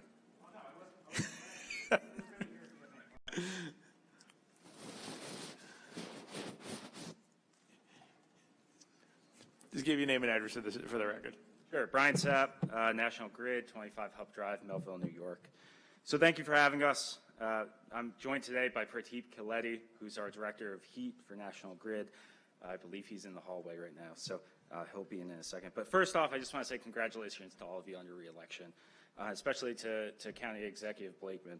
We truly look forward to working with you in the new year. So today we're here to request approval of a clean energy partnership between the Town of Hempstead and National Grid that will build upon our previous ventures dating back to 2009, when then Town Supervisor Kate Murray spearheaded a hydrogen facility in Point Lookout with the assistance of NYSERDA and National Grid. Now, nearly 12 years later, the facility is in need of significant upgrades to increase the production and storage capacity of green hydrogen, excuse me, for, among other things, clean heating and fuel for fleet vehicles. The details of this proposal are outlined in the addendum to this resolution, so I won't go into too much detail, but we are available to answer any questions that you may have. The overall purpose of this joint venture is to further expand green energy and to highlight that once completed, this facility will generate an output that is one of the largest in the United States, further showcasing how our partnership is a fundamental example of how companies can work with our municipalities to provide clean, reliable energy solutions to all the residents we serve. We will ask that you vote in favor of this legislation so that we can get to work with Tara and the wider team to provide clean energy solutions to Hempstead residents in the near future. Thank you. Thank you, Brian, and thank you for your team over there. It was a nice program initiated by then Supervisor Kate Murray, and we look forward to continuing it and a lot of opportunities together with everything that's going on. So thank you and your team. Thank you. I do not have any slips on the administrative calendar. Is anybody here that did not submit a slip that wants to be heard? Raise your hand. Come on up. If not, may I please have a motion? Supervisor, I move that the administrative calendar, I move it in its entirety. Supervisor Clavin. Aye. Councilman Carini. Aye. Councilman Diaz-Padrino. I vote aye on all items with the exception of 65, which I vote aye, but recuse myself from the two items for Tim Diaz-Padrino and Danielle Diaz-Padrino. Councilman Dunn. Aye. Senior Councilwoman Gooseby. Aye. And Councilman Muscarella. Aye. Okay, that ends the formal portion of the program here. May I have a motion to adjourn? Supervisor, I make a motion we adjourn. Supervisor Clavin. Aye. Councilman Carini. Aye. Councilman Diaz-Padrino. Aye. Councilman Dunn. Aye. Senior Councilwoman Gooseby. Councilman Muscarella. Aye. Okay, now that ends the formal portion of the program. It's been adjourned. The town board will remain to listen to the comments of residents. So with that, I got a couple of slips, and we will start it right now with Felix Procacci.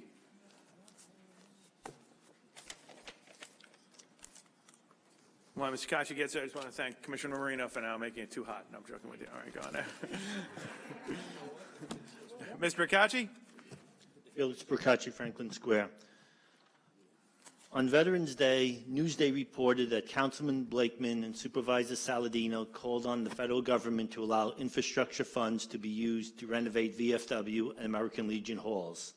Blakeman said, throughout the region, there are many VFW posts and American Legion posts that are struggling, and they're struggling because of a lot of different things. One of them is the coronavirus has been a huge problem because people haven't been able to come and congregate. Saladino said, these institutions have been threatened with closure here in the town of Oyster Bay as well as in the town of Hempstead. We all believe that we have a moral obligation to do everything we can to repay the debt that we owe these true American heroes. We owe them everything. Well, I put a post on Mr. Blakeman's Facebook page asking residents to contact the Hempstead Town Board and tell them to use the remaining federal CARES funds to help our veterans. So what did Councilman Blakeman do? He took down the post. The town used federal CARES funds to hold concerts and movies. The town used federal CARES funds to upgrade air conditioning systems and renovate bathrooms, even the personal bathrooms of department commissioners. But apparently Councilman Blakeman and this town board do not believe we owe our veterans the opportunity to apply for federal CARES fund relief funds.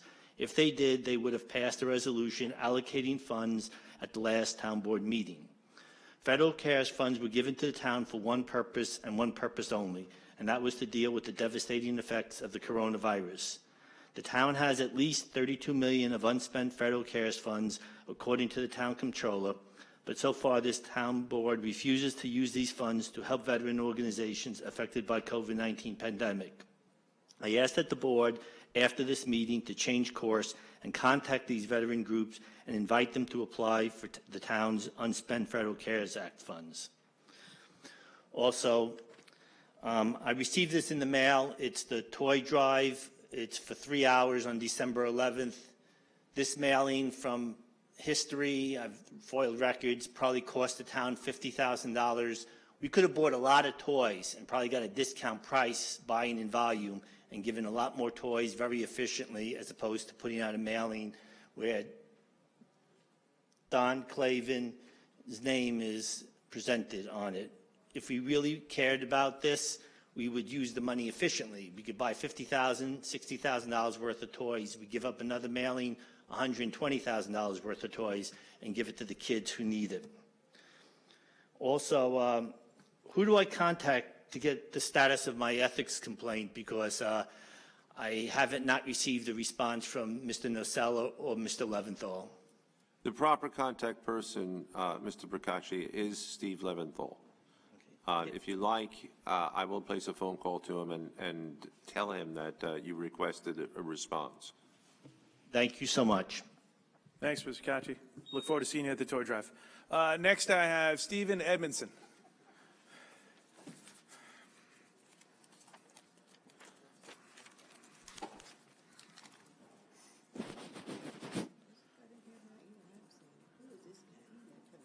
Steve Edmondson, Post Office Box 279, Oceanside, New York, and I was hoping the new county executive-elect would have been here. I wanted to talk to him about the Commissioner of Department of Social Stupidity. I renamed Department of Social Services and called them Department of Social Stupidity for the fact that you sit over there from 8 o'clock in the morning to 4:30 in the afternoon before they get anything done. And hopefully, after he gets sworn in January 1st, we can go through these homeless shelters, most of them in Senior Councilwoman Goodsby's area, with pit bulls in them, cats that are not neutered, heat it's not on, and so forth and so on. And thank God for Options for Community Living, they finally got me a place to live. For me to know, and you never to find out, because I might be running for office again. But I am registered to vote in Oceanside.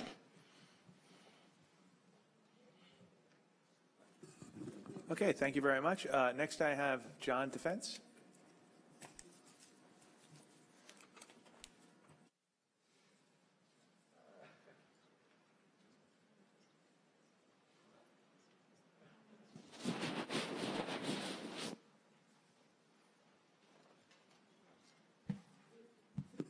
Good afternoon. If you give your name and address for the record, that'd be awesome. Yes, sir. Good afternoon again, Mr. Clavin and the council. John Defense, 1810 Grand Avenue, Bowen, New York. Mr. Clavin, this is the third time I've been here in reference to the same issues involving the pool table, right? You're familiar with that. All I've been trying to do is make contact with the commissioner, Ms. Murphy, to deal with the situation that exists now.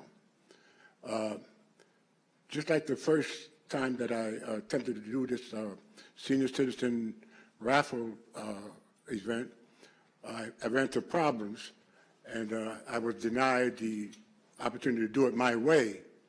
And one of her subordinates, I believe her name is Puglisi or something like that. Then I know her as Debbie, but I think her last name is Puglisi, something like that. But anyway, she changed my program, and I sought out Miss Commissioner Murphy, and she gave me the orders, thanks to you, and we resolved it. But the only problem is that we resolved it over a year ago, and her correction to help me out was to allow me to do this raffle again because of the way the first one went down. And I never got to do it because of the pandemic kicking in.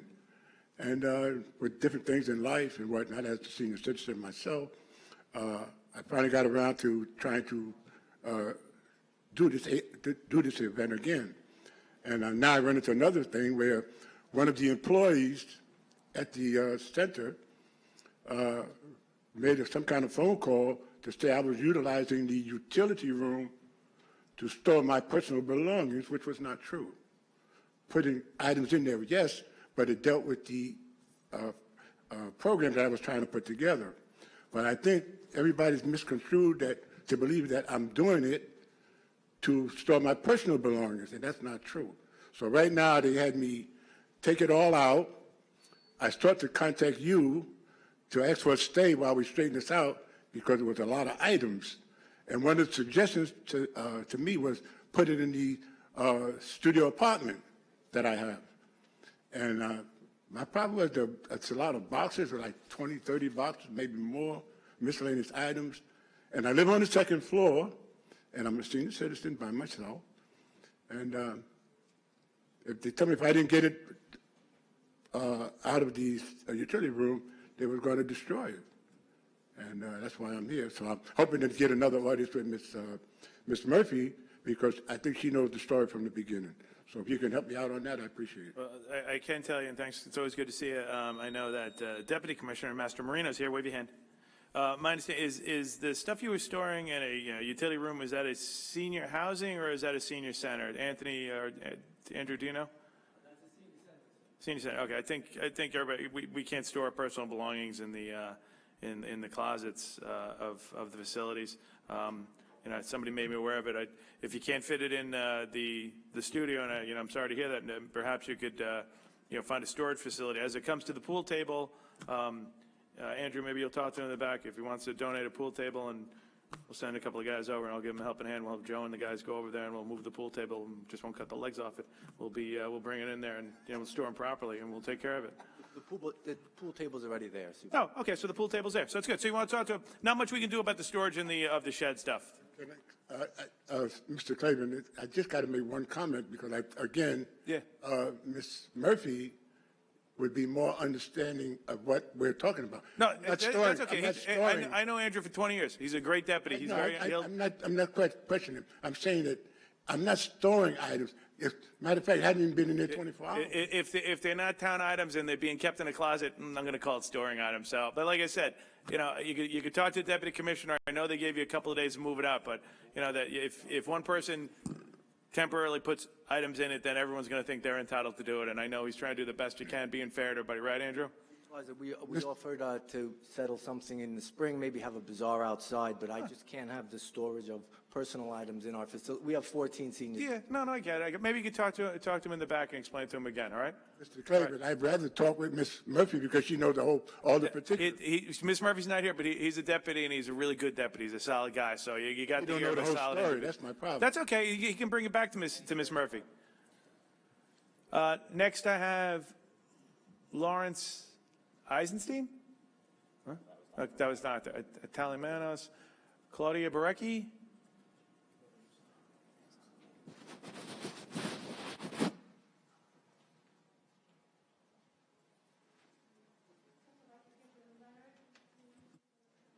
And to the town clerk, if you go to the back there and give your name and address for the record, that'd be great.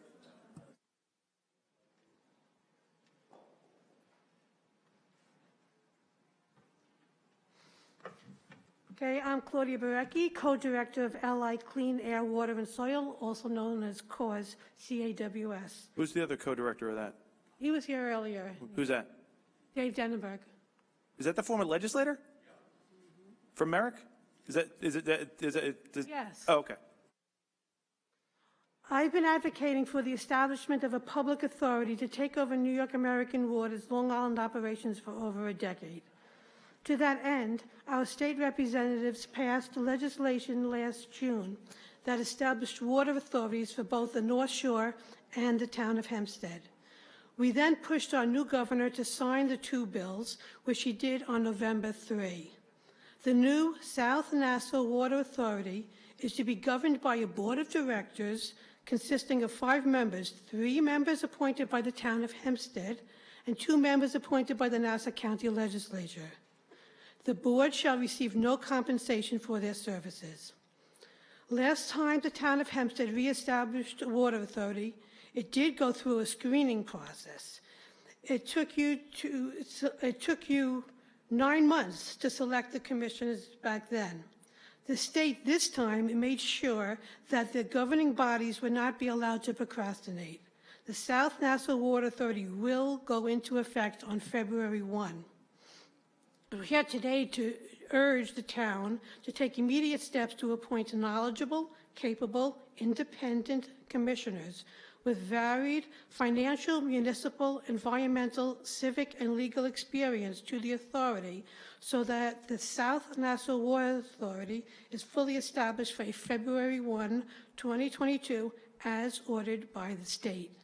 This is the town's last meeting for the year, which means the town of Hempstead must appoint the water commissioners next month in order for the South Nassau Water Authority to be established by February 1.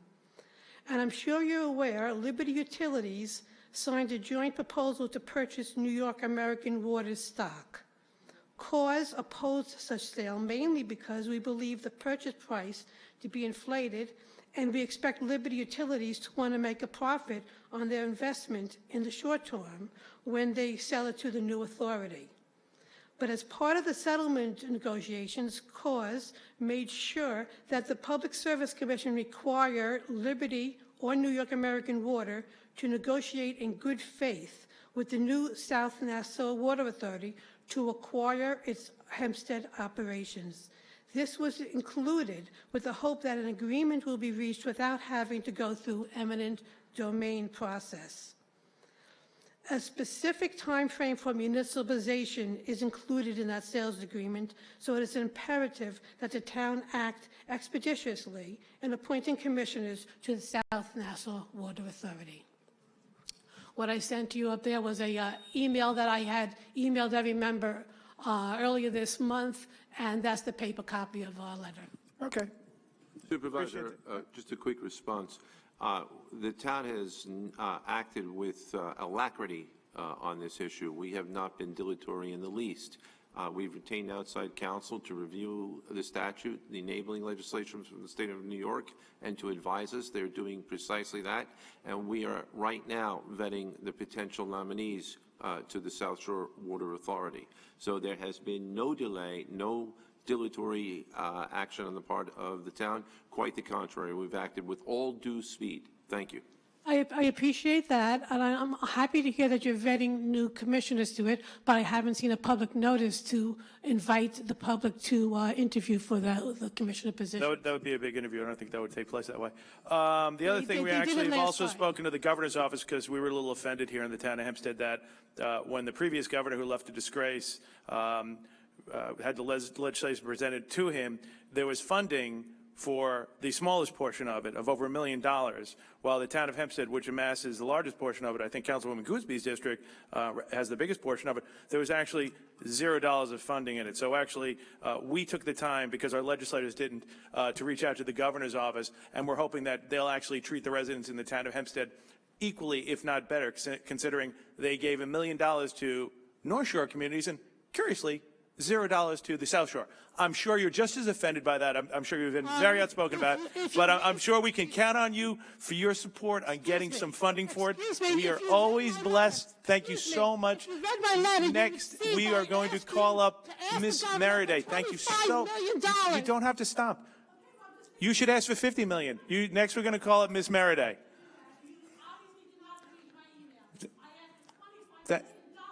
That's great. Thank you. We should ask for $50 million easy. Next, Ms. Meriday. All right, and next I have Stephanie Capuano. Clavin. How you doing? Stephanie Capuano from Montauk. If you remember me, I met you several months ago in Iverones. Yeah. Yes, I remember. And you said to come back and remind you, and Yeah, I am. I know. Here I am.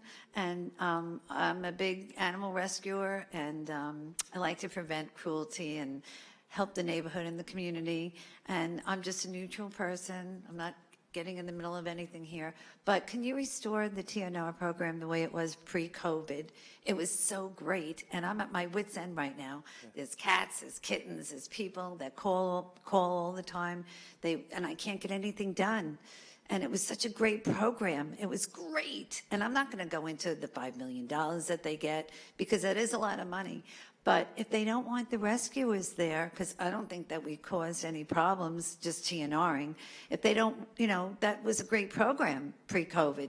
So if they don't want us there, then why don't they hire hundreds of trappers? Because I'm there maybe when I go there once in a while to trap a cat, and I bring it there if I'm lucky enough to get an appointment, because I can't afford to keep paying for all this. I did that a long time, and this was a great service to my community. I'm in Wantor. So I was thinking that maybe they should just hire trappers. That would cost cost a lot of money. You have rescuers that are willing to donate their time to do all this, and they like to do this. They're very excellent at it, and they do it at a moment's notice. When I'm at the town of Hempstead, they get so many phone calls when I'm there for people that are at their wits' end, neighbors, people in their communities. I hear them. Well, we'll send somebody out. Well, we don't have time right now. Well, what's your address? Well, we'll give you a trap. You know, these people, they don't want to trap. They don't know how to trap. They need people to go out there and show them how to do it, to trap, to have, and that's why all the rescuers that I know, they're at wits' end right now. They are inundated, and it is a problem, you know, in the communities on Long Island. We're an island. It's a problem. If you have cats, they won't multiply. And people don't want cats around. I can tell you that for sure. As you know, and I know my neighbors don't like cats. So I do my best to prevent this situation, and it is a community service, and we just want to spay and neuter the animals. That's it. And it prevents problems, and if they don't want the free service, then they can try to hire hundreds of trappers, because that's what's needed for this. And the rescue groups, we have excellent trappers. We're always out there, and we're always helping people. And I don't understand. Can you restore the program? I mean, you said you would do that before. Yeah, listen, I remember seeing you in the store, and you were delightful, and you're super pleasant now. I think a lot of hesitation really has been there's some safety and some protocol that you have to do. Like, you know what? Some people just want to come in and think, you know, oh, you know, I'm just going to come in and do what I want. Right. You can't really operate that way, and unfortunately, we saw it very firsthand. We've lost family members here in the town of Hempstead recently. I think people really need to be aware that there's still COVID out there. There's a variant. But hello. But you know what? Like I said, but you've been like super nice every time I've seen you. So Carol Rent is about to raise her hand. That's Carol Renter right there. I just want to say something. You're not lying. Yeah. When I walked in here, there was no mandates for a mask. There was no requirement to be vaccinated. No, and so that's, we're talking and that's fine. about a shelter that. But you know what? You're talking about COVID here. No, but I'm saying like COVID. We are. I know, but I'm saying like you got to understand like there are some safeguards we have to deal with a medical provider in some of our operations. But I understand. Not here. Well, it's you know what.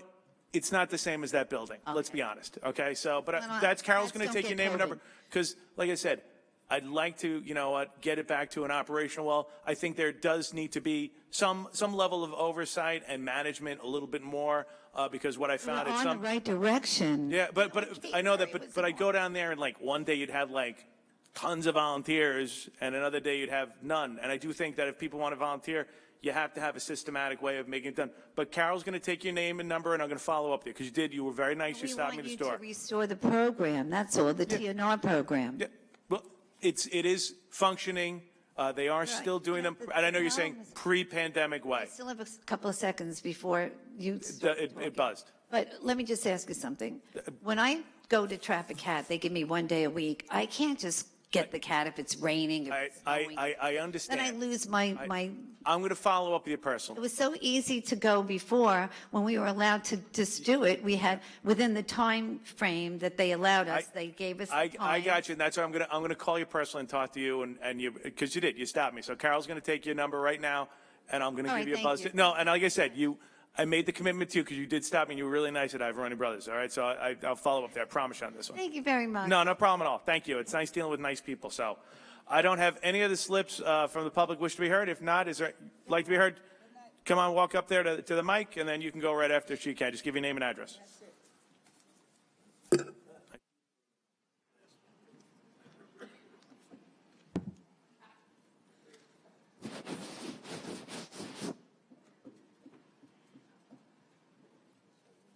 Just give your name and address for the record. Marcia D. Thierry, Merrick, New York. I did hear rumors about the TNR program stopping, and I hope that's not true. Hold on. Jerry, did the program stop? Okay, there's your answer to your rumor. Not true. And there's also, like other vets' offices, you have door-front drop-offs for cats. So if it's COVID issue, you call when you're there, they come out, they get the cat, they bring them in. I know, you said you'd heard the promo stop. The commissioner just said it did. I'm just So, saying. sometimes, you get it. Sometimes people say things, they have an agenda. But if you're worried about COVID, you can Yeah, restore absolutely. it to full capacity if you're worried about that. Okay. Okay. After 2 years of looking into other townships, oh boy, I am asking once again if tree preservation is being placed on the calendar. Not on this calendar. Future calendars? I can see it on a future calendar, yeah. Okay, I've been talking to you for 2 years about it, and you were looking into other townships, and you were going to let me know, and it's been 2 years. Okay. No one wants more unwanted kittens being born, most of which will die a slow, painful death. Winter is here, and the kitten season has not slowed down. People are willing to volunteer their time to help these animals, but need our tax dollars to help reduce so many kittens being born. We are here to help, but we want you to help these innocent animals and help the people that are willing to help them. Please give these animals a break. Have compassion. This kitten season hasn't slowed down even though it's winter time. And I do rescue, Stephanie does rescue, and there's hundreds of rescues out there willing to help these animals. It's a really sad situation. Please restart the TNR program at full course. I'm sorry, I'm shivering, I'm so cold. Then it'll get cold in here again. Jerry. And the last thing I was going to mention was all these luxury apartments being built. Maybe you can have them build some green space, plant some mature trees, make them absorb the pollutants, watershed, everything that green space helps, and also for bird strikes. If they're high-rise apartments that they're building, you should look into all the bird strikes that occur with these large buildings. Thank you. Okay. Thanks, Mr. Terry. Good seeing you as always. I know this gentleman right there wanted to speak.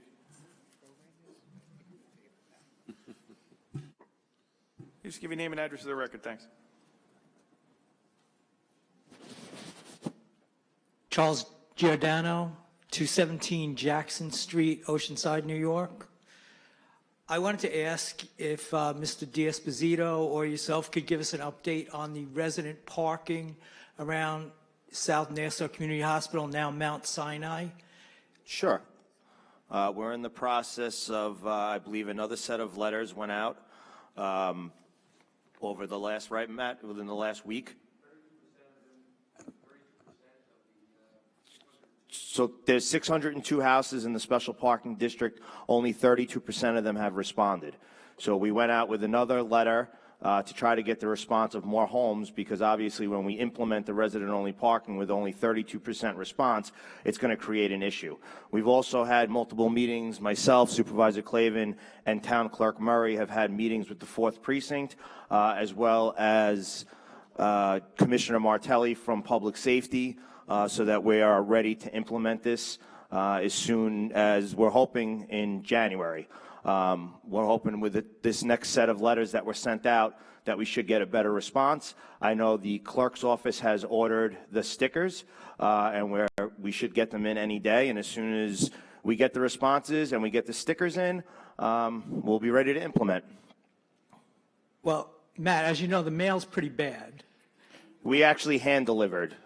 You hand-delivered? We did a mailing. I didn't get a second letter. Well, because you responded. Yes, I did respond. So if you responded, you didn't get a second letter.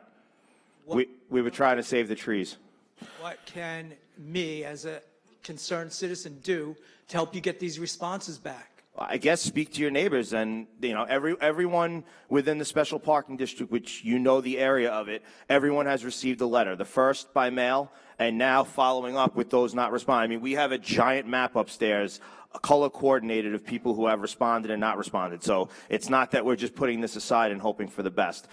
We've coordinated, like I said, with the 4th Precinct, with the clerk's office, the supervisor and I, public safety, as well as Mount Sinai, South Nassau, in order to put this into implementation. So if you could speak to the people on your block, maybe, and have them respond. I mean, even if they send the response in with no response, at least we know they're getting it, and we have that.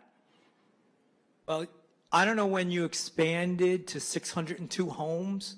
This thing went out, I got about 200 people on a petition when I started this thing.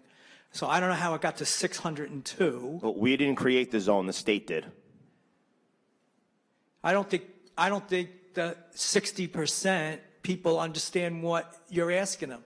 I don't know that for a fact. I don't know how it's been publicized. But the 200 homes that I know around the hospital, I'm sure 90% of them responded. Well, Matt would know better than that. You said you have a color-coded map. Can I go look at it? I'll go door to door because I've been fighting for this for 5 years. Okay, well, we'll speak to you after the meeting. All right. All right. Thank you. Okay. Anybody else wish to be heard? Okay. If not, then I say thank you very much. Everybody have a wonderful day.